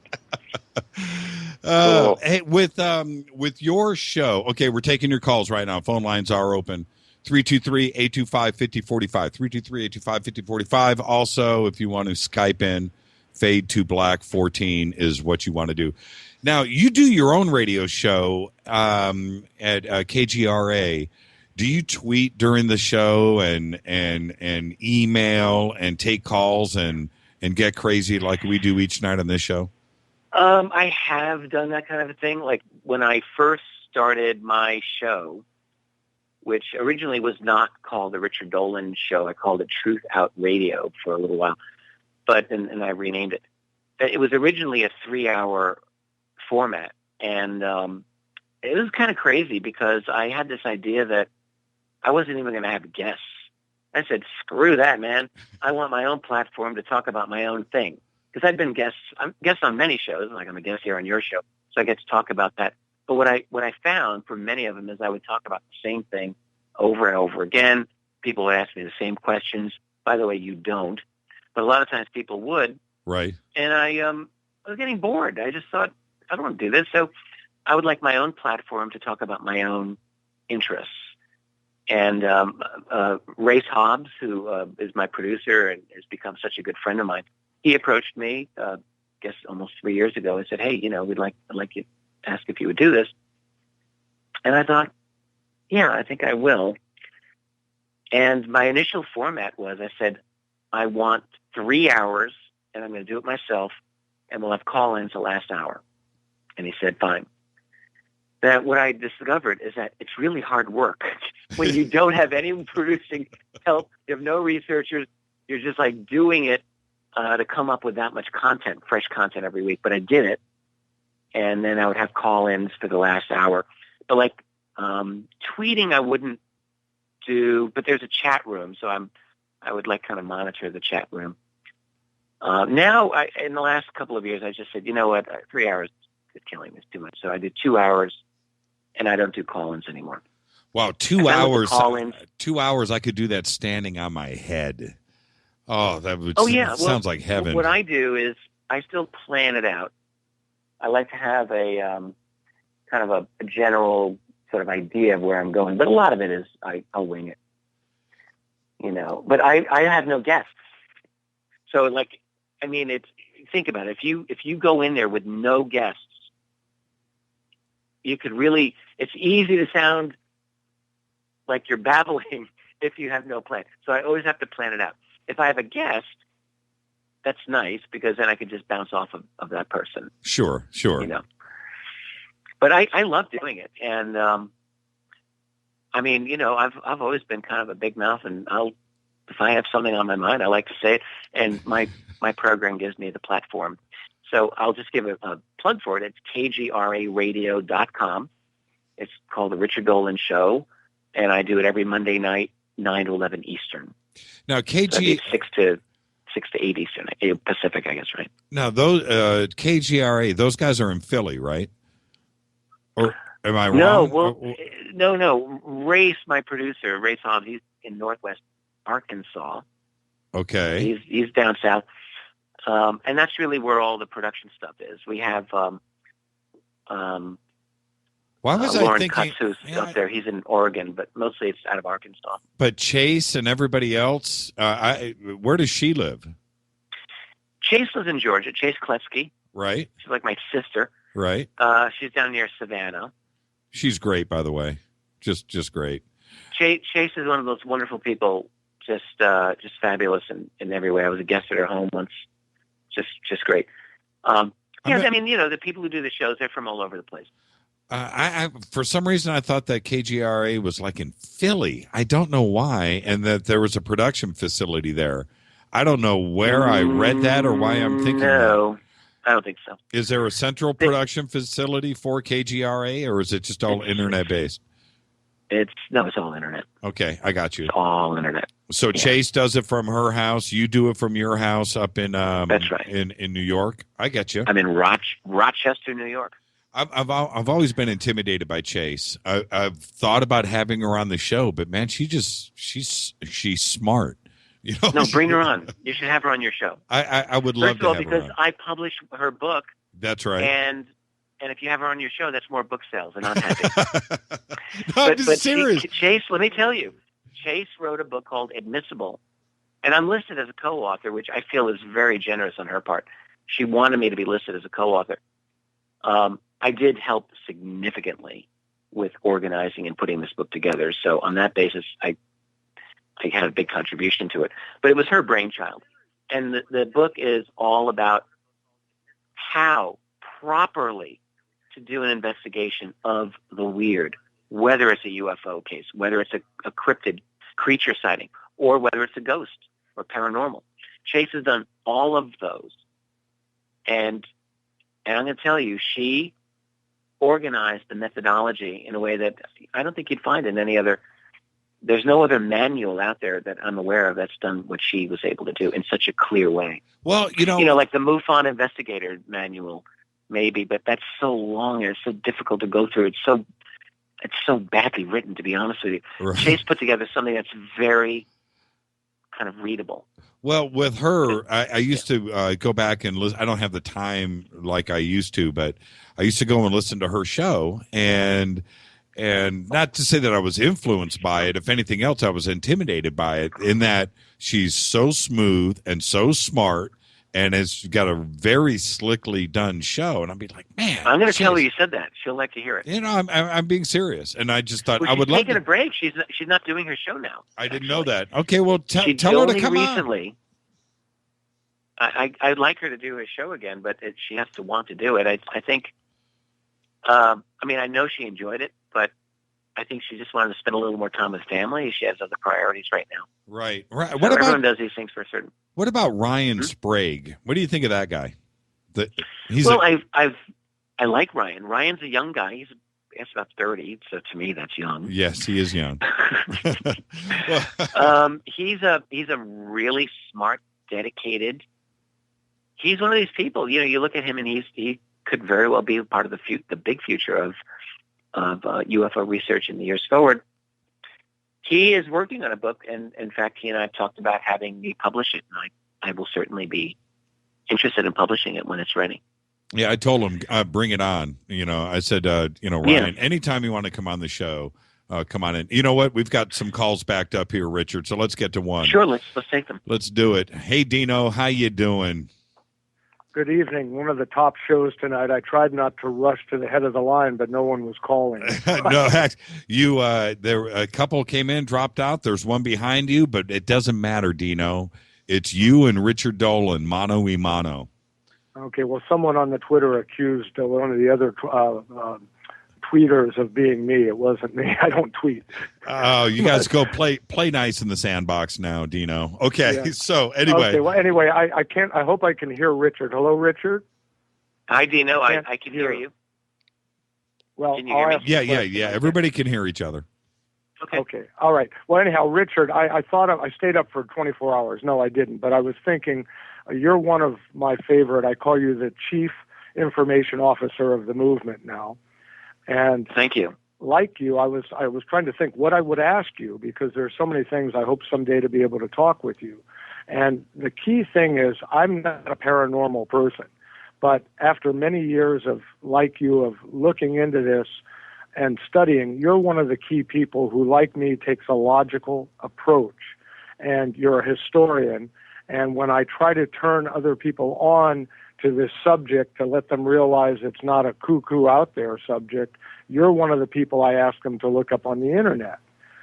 But then tonight I was not shattered, but by finding that you've had an experience where at least you've seen a UFO. I have not.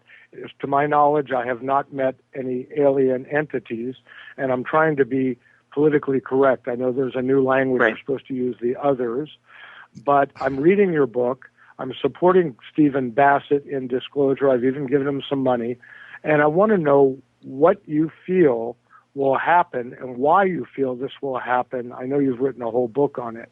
In our lifetime, that disclosure will happen, because if it's not going to happen, one of my friends said, you want it to happen.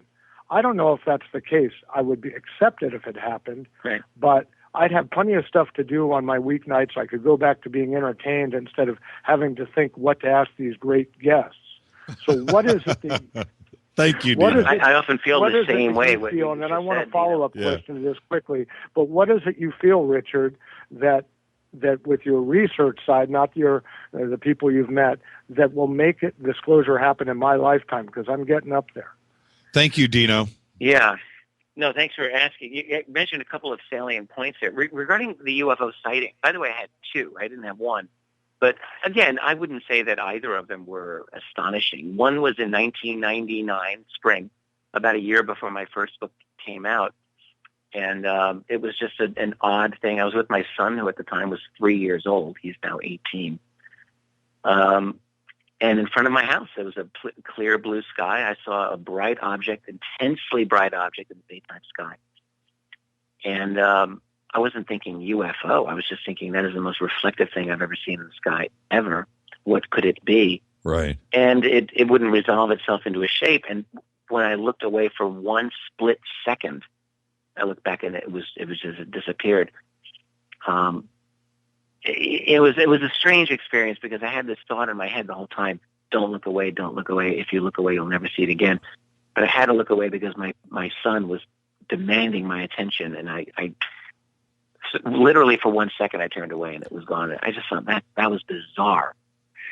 So to me, that's a UFO. That doesn't mean it's an alien craft. I don't know what it was. Right. And I had a second sighting that was similar. Anyway, regarding disclosure, I didn't mean to shatter you, by the way. I don't know if that shattered you, that I had what I think may have been a sighting. Relating to disclosure, the idea that the secrecy on UFOs will end. That's fundamentally what I guess I mean by disclosure. That doesn't mean that all the truth is going to come out. It just means that our civilization, I think it's inevitable. Despite the fact that I think it's impossible, I think it's inevitable. There's the paradox. I think it's inevitable because the secret keepers on this are not the only factor in the equation. I've said this many times. I believe it. In other words, there is our civilization that is going through dramatic changes in our ability to have a global conversation, to share information with each other. I'm not saying it's inevitable. It's possible that there'll be a global totalitarian system that will completely slam the lid down, control us, stupefy us. I mean, yes, it's possible. But I think it's more likely that people what do people want? They want to be free. They will find a way. We're developing new technologies. 10 years ago, there was no such thing as WikiLeaks. Right. Now there is. Why? Right. Because WikiLeaks can exist now. It couldn't exist 10 years ago because we didn't have the global infrastructure to accommodate it. Now we do, and here it is. And there are whistleblowers now, more and more of them coming out. The leaks are occurring, and I personally think that it is only a matter of time before something truly powerful relating to the UFO mystery is going to come out. That will be an undeniable event, whether it's a leak, whether it's a mass sighting. I think that someone's hand is going to be forced. I'm not saying it's going to be easy or even a neat process. I think it could be very messy, and I think it can be very unpleasant, by the way. I think it probably will be because of the blowback that will occur politically. And then in terms of energy, I mean, if this secret ever comes out, if the president of the United States, you know, basically the puppet of those people who put him into power, the president, if he says this is real and some of it is not our own, or even if he says some of it is our own, instantly you have an energy paradigm transformation, because instantly people are going to realize that these objects are not using petroleum as their primary source of energy. Everyone's going to realize that. Right. So implicit in the UFO phenomenon is a post-petroleum world, and you don't need me to say that changes everything, and it will be, I think, ultimately a good thing, but it's going to be it'll cause a huge upheaval. Let's grab another call. You're live with we're live with Richard Dolan. Who's calling? Hi, Jimmy. This is Kitty. Hi, Richard. How are you? Hi, Kitty. Hi, Kitty. How are you? Oh, yeah. Everybody's got you. Congratulations, by the way. Kit just won a pass to Contact in the Desert, so she'll be out there with us next week, Richard. Oh, great. Thank Make sure you say hello to me. I was actually going to pose this question to Richard while at Contact in the Desert, but since you're on the subject tonight, I thought I would just go ahead and throw it out there and get it out of the way. Let's suppose that ET does drop hatches on Hollywood Boulevard with greetings. They're going to come down and show themselves. Are we going to look at them as our new gods with their super abilities, their knowledge of the universe, travel? Will our minds overwhelm them with all those questions that we've been asking for centuries? And will we rush to jump on board blindly and follow like cattle? What exactly are we asking for, and are we truly prepared for the answer and everything that's going to follow after that? Did you write down all those? Yeah, there's like four questions there. So I think. Sorry. No, Kit.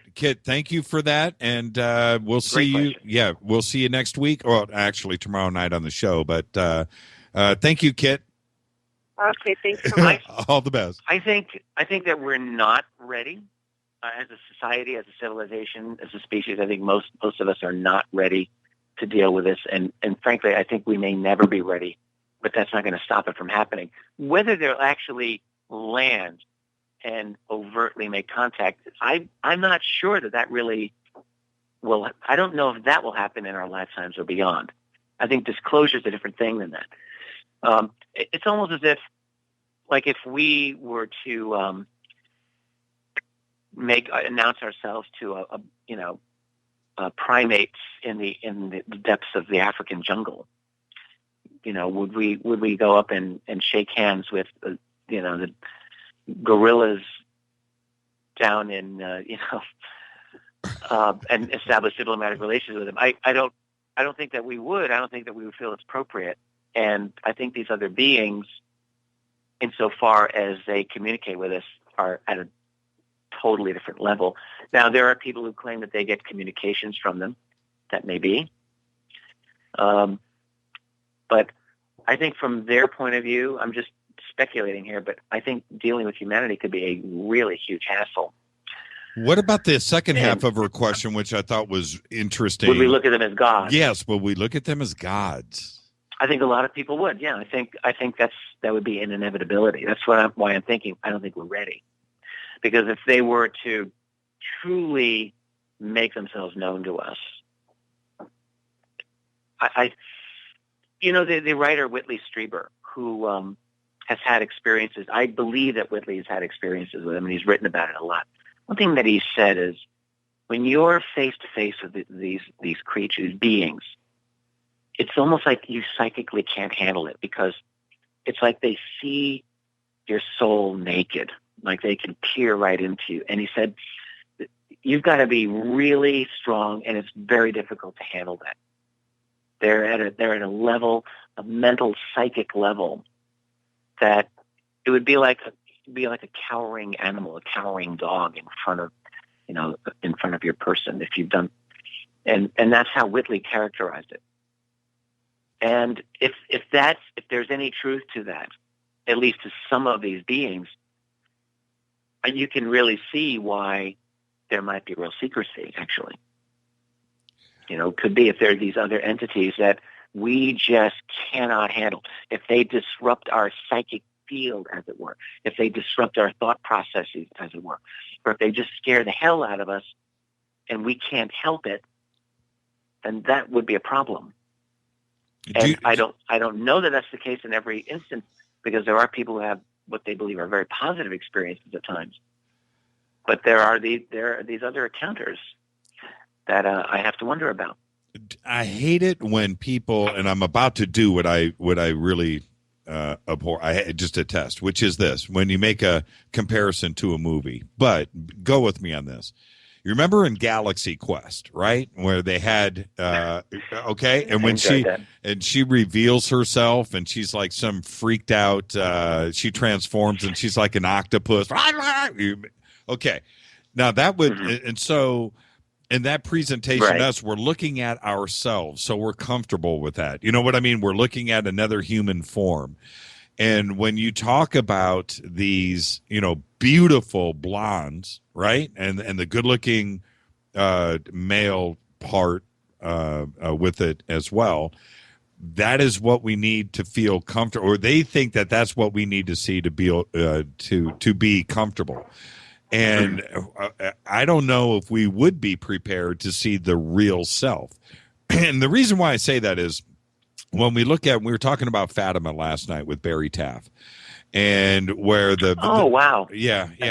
It's fascinating. It is. And when you look at the aspect of the Virgin Mary or any other type of, projection that is there, they could manifest themselves in any image whatsoever.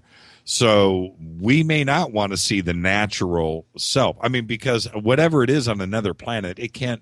I mean, what are the odds of 2 arms, 2 legs, 5 fingers, 5 toes, a mouth, ears, nose? And like Whitley had said, gray may just may not be what we want to see, or may not be what we're actually seeing. Am I making sense? Do you understand? Yeah. If they're a projection of some sort, or some kind of artificially generated, image. Whereas I sometimes wonder if some of them are genetically created in some way or another, hybrids of some sort. But yeah, I mean, disguised so that we don't get completely freaked out. I've looked in this full time just about for 20 years, and there's so much that I do not know. So much that I do not know. And what's a little bit disconcerting to me at times is when there are people who I'll encounter them and they think that I have every single answer. And if I've gotten to the point in this field of study where people see me like that, it's a little bit unsettling to me, because who do I go to? I don't really. There are some other researchers who are in this field, and we can share information with each other. But what I find is that, whether it's my very dear friend Linda Moulton Howe, or Jim Mars, who I love, or some of these other more experienced researchers like Bruce Maccabee. Bruce has been doing this for so long, and Bruce is actually one of the most knowledgeable people in case history that I think exists in the world. Mm-hmm. But everyone who's looked into this have significant gaps when it comes to key elements of this phenomenon. No one has got it all. So there's a now maybe in the classified world there are people who may know a bit more, and I think that's probably the case. But there's so much that I don't know. Well, how do you handle that? Because no matter what, and Dino just brought this up on the previous call with you, and certainly when you hear Kit call in and look to you, you are now that guy. Whether you want to accept it or not, Richard, you are that guy. And there's only, when you look back And no disrespect to Bruce or Linda or any of these other fantastic researchers out there that not only have been on this show, but I respect a lot. But when you look back, there's only a few guys that the mainstream out there, not ufology, but the mainstream accepted. Jacques is one. Okay, that's a guy that could Jacques Vallée. Yeah, Jacques Vallée is a guy that anybody in the mainstream could look at him. He kind of looked like a gray, though, if you think about it. I think Jacques was an alien himself. But anyway, there's only a few guys that have come along. He's very brilliant. He's very brilliant. Very brilliant, and I would love to get him on the show. I think he lives in San Francisco. I'd love to get him on. Yeah. But now you're that guy. No matter what, and I think I've said this to you before or asked you this, how do you deal with it? Because people are going to hang on your every word. The key is you have to be, if you're going to be in this field, you've got to be comfortable with a certain level of not knowing. And you have to avoid the temptation to want certainty all the time. One of my favorite book titles is a Zen book called Comfortable with Uncertainty. And I'm going to tell you, that book is, it really encapsulates my thinking about this whole great field here. There are things that I'm very comfortable saying that I know are true. What I know is true is that there is a certain large number of declassified government documents that prove, they don't suggest, they don't hint, they don't go around the bush, they prove that this is a phenomenon that's real, that U.S. military have engaged what we can only call UFOs, and they've chased them, they've tracked them on radar, and they've scratched their heads in bafflement and wondering what the hell these things are. So that is true. That begs a lot of questions as to what they are, ours, theirs, ET, non-ET, whatever. And that's all fascinating. And then we go from that one level of certainty to different gradations of slightly less certainty. And for anyone who's willing to brave the depths of this sea, you got to be willing to swim in the deeps, and you have to know that you're not always going to have the footing that you want. And that's just the fact, because my conclusion right now, my current assessment of this phenomenon is that it's just like at and beyond the fence of our knowledge. It's at the limits and it's beyond the limits of human comprehension. That doesn't mean that we can never comprehend more. I think that we will continue to comprehend more. And I think that the journey in trying to understand it is absolutely worthwhile. But that does not mean that I think that we'll ever be able to get all of this mystery down. I think it may just be. Because we're dealing with things that's just more than other beings. We seem to be dealing with space and time itself. Exactly. We seem to be dealing with dimensions. Exactly. We seem to be dealing with things, right, that our brains and our neurological foundation is not necessarily totally equipped to grasp all of. Doesn't mean we can't get some. I mean, look, we're creatures that evolved, that came out of the trees, that stood up on two legs, and we left the savannas and we populated the world. That's how our brains were, that's what they were for. Right. And now our brains have evolved into some pretty amazing creations, but there's limits, I think. That's my opinion. And I think that this phenomenon is probably at or beyond some of those limits. Okay. So that's why you have to be comfortable with uncertainty. Yep. So if there's certain things that I don't know the answer to, my attitude is simply to say, look, I don't know. And that's just going to have to be how it is. But we can at least know what we know. We can know what our facts are. And we can be careful. And like we were talking earlier in this program, we can fact check. All of us have the ability to be careful with the facts as they come to us, to investigate. And that's really all that I try to do. I just try to look at this as carefully and methodically as I'm able to. Time permits, as my energy permits. Well, I'm gonna keep you for another 10. Dive as go as I can. I'm gonna keep you for another few minutes. Number one, we have another call that we're gonna take, but I've got two very, very important questions that I've got to get out of you tonight. And let's take this next call. You're live with Richard Dolan on Fade to Black. Who's calling? Where are you calling from? Charles from Tennessee. Hi, Charles.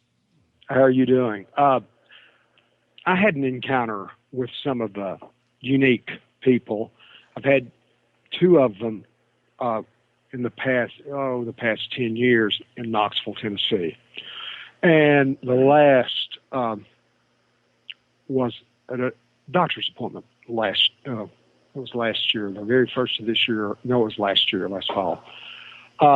And it was an unusual situation, and I'm an unusual case because of a genetic disorder I have that is so unusually rare that I do believe I'm being observed. And I just sat down and talked to the doctor, and he said, I wouldn't put anything past with the anomaly that you have, the genetic anomaly, that he said, first off, there's 8 of you alive, and you're less than 200 ever in medical history. I'm the only one that's ever survived as long as I have. But the doctor's appointment was so unusual because I ended up at the office at 2:30, and I was used to staying till 9:30 or 10 because he would always put me off to be the last patient. Well, I wasn't. I went in there completely vacant, not a soul. And I mean, this is the premier office to go to. People from everywhere come to this particular doctor. I've met people from Chicago. Charles, I want to have you continue, but I just want to jump in and make sure I'm understanding you. Hey, quickly. Hey, Charles, really quick. Richard just wants to make sure he's understanding the question. All right. I just want to understand. I know when. Do you think these people might be out watching people or observing? I've never seen people that looked like this in my life. Dressed, they probably had $25,000 or $30,000 worth of clothes on. Both of them. He was European, she was Asian. I've never seen people that perfect in my life. Interesting. We went down an elevator together, and yes, many things changed after that. It was one of those encounters where you spin around and you think, did that happen? I got the very distinct impression they were otherworldly. I don't know if they're spiritual things coming through or what, but I believe the UFO things. Don't you think that there's probably a huge spiritual element to the UFO situation anyway, that's the way they do their long-distance travel, is maybe they do it astrally. They might be astral beings. And that's the way I want to jump in here. Physics. First of all, I Charles, just thank say, you for the Charles, question. Yeah. Thank you. All right. Charles, if you're still listening, I would be very interested if you were to contact me privately. You can do this through my website, richarddolanpress.com. If you just Google my name, you'll get to that website, and there'll be a way to contact me, because I am interested in getting the details of your story if you're up for it. From what I was able to pick out, there were a couple of things I think I was not quite understanding. But this idea of people wearing incredibly expensive clothing, this is a feature that I often get from individuals who have these types of encounters. Interesting. Now, again, there are people who have expensive clothing, but when you find these people who seem to be like absolutely perfect, right? It is interesting, and I was just I was not quite getting all of the details of the narrative, and that's why I'm asking Charles if he would write to me privately. I would actually be interested in that. It's interesting that he said that, because this is I don't know why, but over the last couple of weeks with many guests on this show, and it's been coming up more and more about perfect, beautiful, well dressed. Angle is the best way that I can put it, and it's come up time and time again. I haven't heard this as much over the years, but it just seems to be coming up more and more.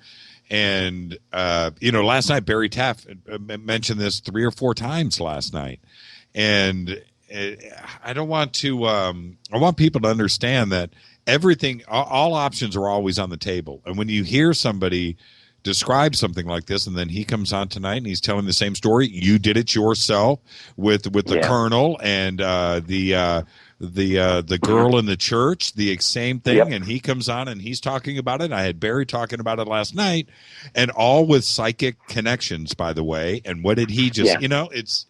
And what he was saying, and I know we're probably wrapping up the program here, but one of the last good way to leave it would be to indicate that I think a telepathic psychic connection is important in this whole phenomenon.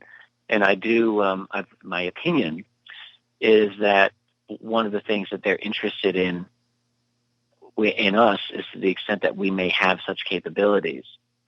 Maybe that would be the subject for another show. Right, come on and we can chat about it. There's one thing I want to, this is my question to you. Out of all of your documents that you have read, you can recite just about everything. You've memorized them all. I've heard you talk about it. We've talked about it. But I want to know the one document that you don't talk about. Okay, that there's one document that trips Richard Dolan out that you don't talk about. What is the one where you just go, man, that is messed up? And that the obvious ones, twining, we can always do that. We can talk about different this. I get that. We can talk about different things. But what is the one that that disturbs you so much that you don't even want to talk about it? And I want you to talk about it right now. Because I know there's one. Wow. I know there's one, Richard. Well, years ago, I used to be terrified of the so-called majestic documents, which are at the website of Ryan and Dr. Bob Wood, and I was always terrified of them. This is in the early years because they're so contentious and so disputed, and they leak. They're not from the archives officially, right? But they also have been. There's a lot of debate around them, and a lot of people who think that they are legit. Others say no, they're fake. I was terrified of all of those documents at one point. I don't think that, honestly, I'm afraid of any of these documents. Like, if there's a document, I'm interested in discussing it.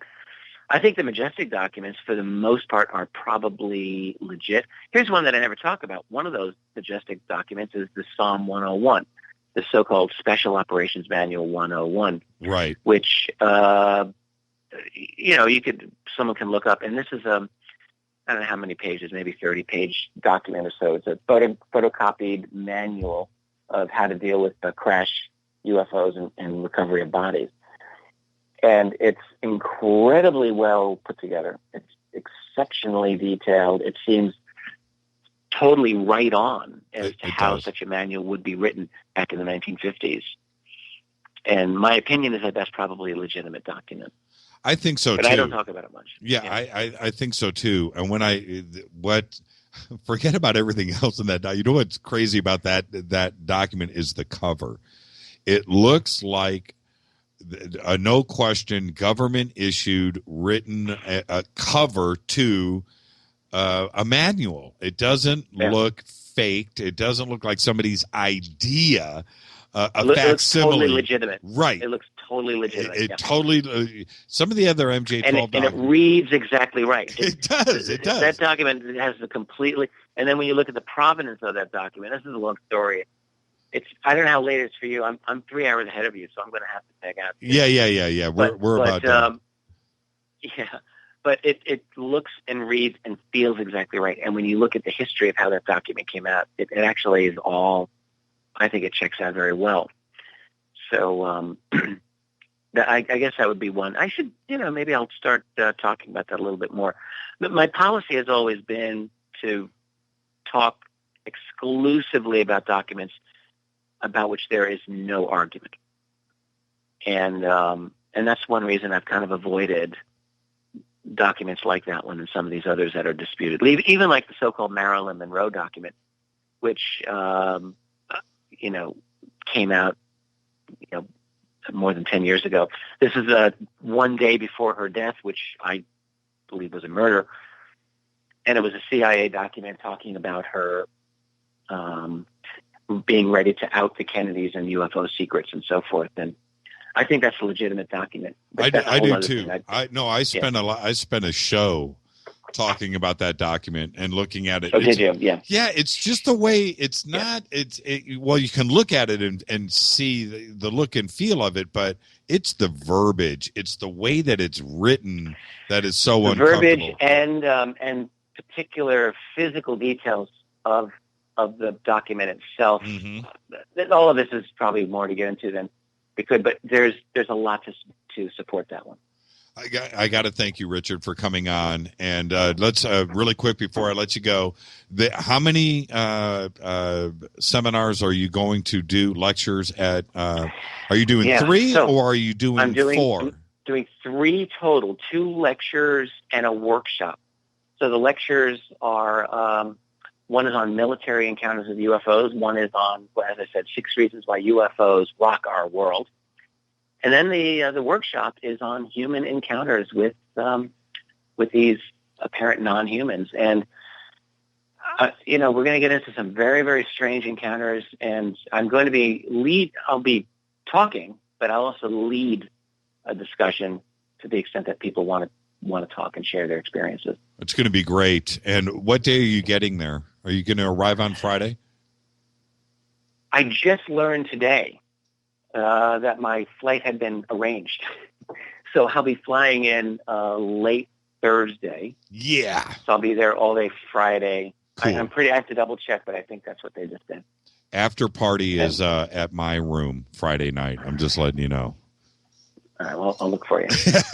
So Friday we're going to be broadcasting. So we'll be doing the same time, 7 to 10. So it would be great if you could stop by and jump on the mic for about 5 minutes and tell everybody about what's going on.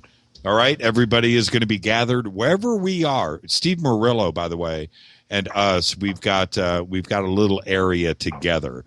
And so it'll be the place to be Friday night. And I'm sure we'll be very visible. And I'll talk to you before then. All right. So I'll see you in a week. Thank you, Jimmy. All the best, Contact Richard. in the desert. You got it. All right. We'll see you there. Have a great night. You too. Bye-bye. Bye. Richard Dolan, thank you very much, sir.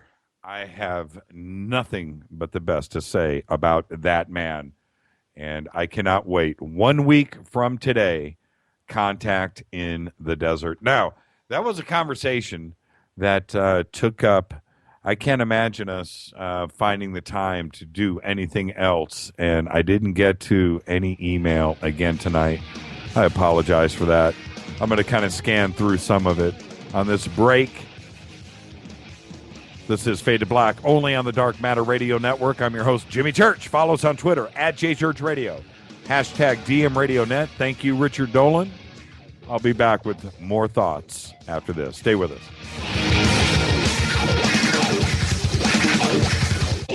This is William from La Crescenta, and I listen to JimmyChurchRadio.com. Jimmy Church. Jimmy Church. My name is Alan, and I listen to JimmyChurchRadio.com.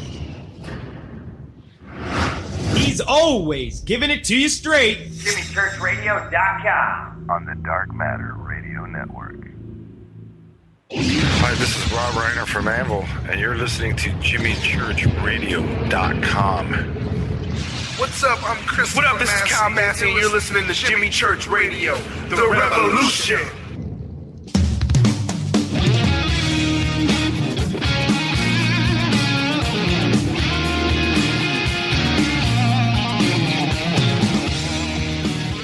All right, everybody, welcome back.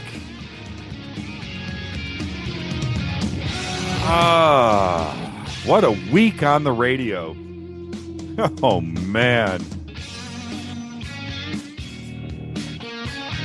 Fade to Black, only on the Dark Matter Radio Network. Bespoke radio for the masses. What'd you think about that? I've got some notes here.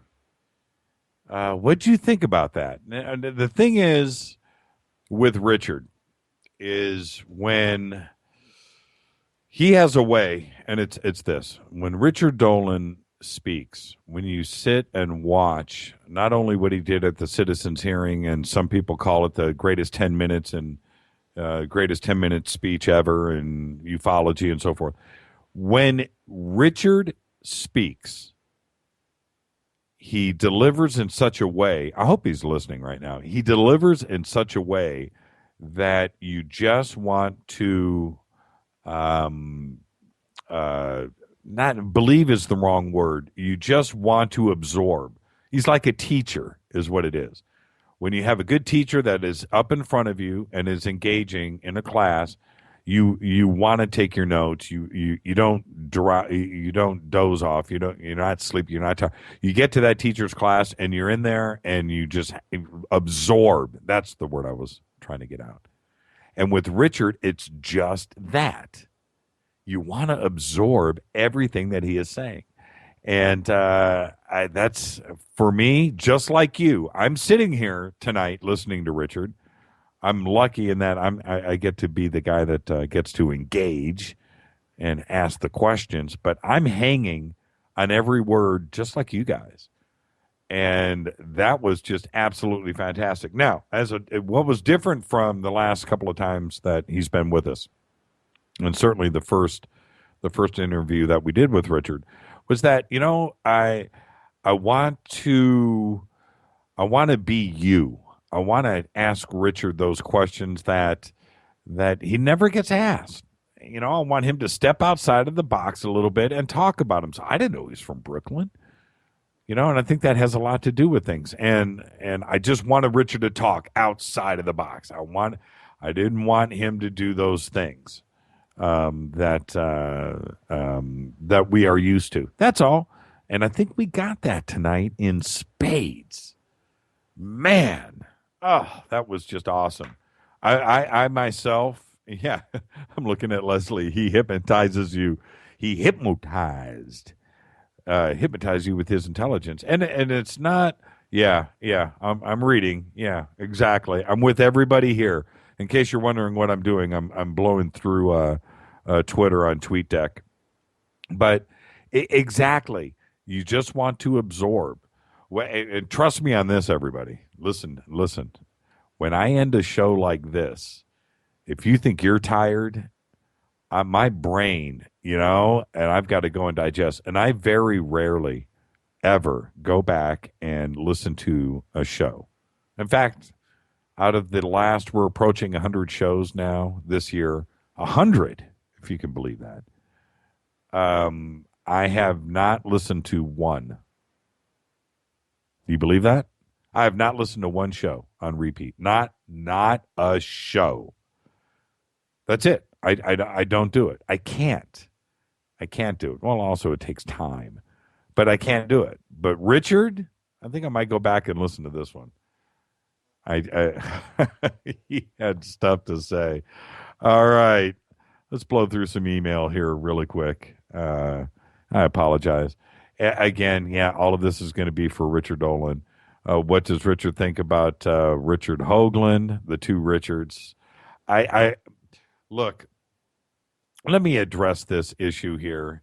Richard, again, and that comes in from Brad. Listen, Brad, I know I would love to ask Richard this question, but you can't. You can't ask Richard that question. That's not what this show is about. And I don't know. It would be uncomfortable for him to answer that. And please don't take it the wrong way. I think you understand where I'm going. With this show, I feel really weird about that. This one is in from Robbie Hanna. He says, look at what we do when something new comes along. Video recorder success driven by porn. The internet success driven by porn. Would you land and introduce yourself? And that was from Rob in Glasgow. Wow. That's yeah. That is a great that's one of the things when Richard and I were talking about earlier, when I said the first thing that I did when I got the internet, the very first thing that I did was I typed in UFO pictures. And I did. I swear on everything that I love. That's exactly what I did. I was hoping Richard wasn't going to say something else. But yeah, that's a great email right there. Rob in Glasgow. Demian Maybe Hitler was trying to recreate his master race based on the features of beings he remembered from an encounter. I have had that perverted, twisted thought in my brain many, many, many times. As Lou Sheehan would say, that's the elephant in the room, because I would say something else, but it would involve the word pink.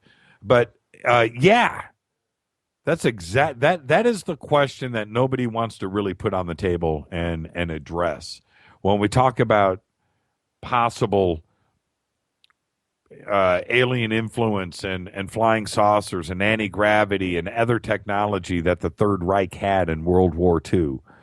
Antarctica, you can throw that in and so forth.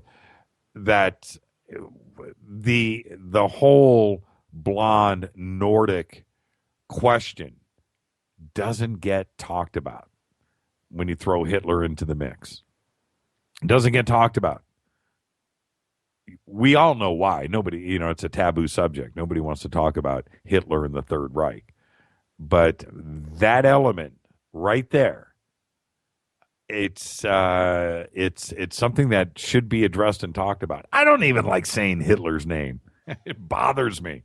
I don't like saying it. I don't want to give him, you know why? And I think for most researchers or programs or mainstream media out there, they just don't want to give the free publicity to Hitler, or give, we just don't want to do it. Don't want to talk about it. Let it go. Let it die.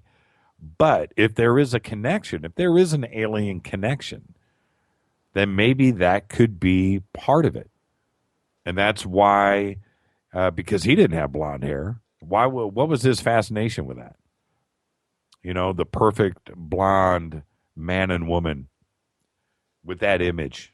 That's a great email. One that I don't know if we'll ever do a show on it. Why? It is so taboo and so far removed. Okay, moving on. Soho Photographs. Please ask Mr. Dolan. I wish I would have opened this email up earlier.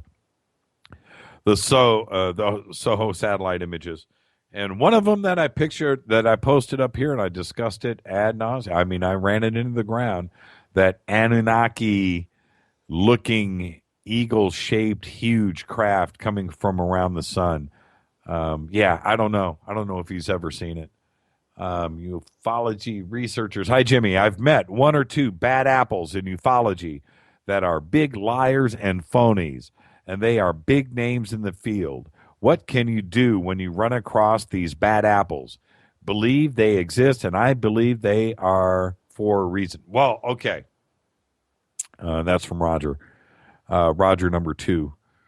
I was having a long conversation today with somebody about this very subject. And I don't know. I have interviewed just about everybody. Well, not just about everybody, but I've certainly covered most of the big names in ufology on this show. And I think most, and you can go back and listen, and I want to say this in the correct way, because I think everybody looks at me as being a pretty straight shooting guy and a good guy. In that, I don't cause waves on this show. I certainly could. I don't.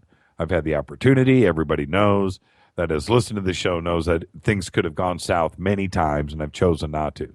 So that being said, out of everybody that I've interviewed on this show, the couple of big names that came on this show and completely fizzled and showed their colors as being true bad apples, I left that up to themselves. I find that in the most part, everybody to be pretty cool.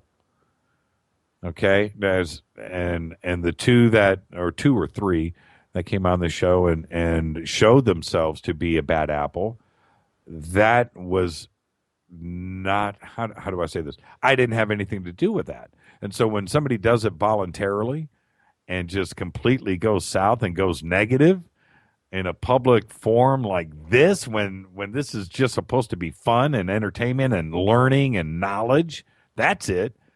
Don't go south and be negative. Just don't, because that you're just a bad apple. So yeah, absolutely. I think everybody else, pretty much everybody, all the guests on this show. Oh, Eugene is saying, who were the three or bad apples? Well, look, that's exactly what I'm saying. That's not what this show is about. But if you want, write me an email and I'll put it in an email. Need to get Jim Lear. You mean John Lear. John Lear.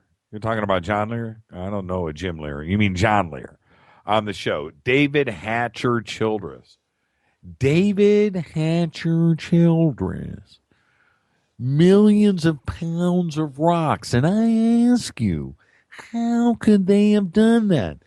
It must have been an artificial intelligence influence. Love David Hatcher Childress. That's my Childress impression. Childish Childress impression. I wonder if he would come on the show after I do something like that. That ain't right, is it? I'm just having fun. I'm just saying, where does he get that accent? Stay tuned. Coming up next is Expanded Perspectives. Special thanks to Keith Rowland and Art Bell. Fade to Black's executive producer is Rita Kamurian. Show is produced by Hilton J. Palm and Mark D. Kovar. The announcers are Steve Harder and Mark D. Kovar. Music is Doug Aldrich. Show intros performed by Space Boy.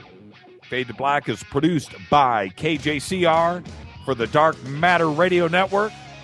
Had a great show tonight. Thank you, Richard Dolan. Tomorrow night, open lines. It's all up to you tomorrow night to make this show real. My name's Jimmy Church. This is Fade to Black. See ya.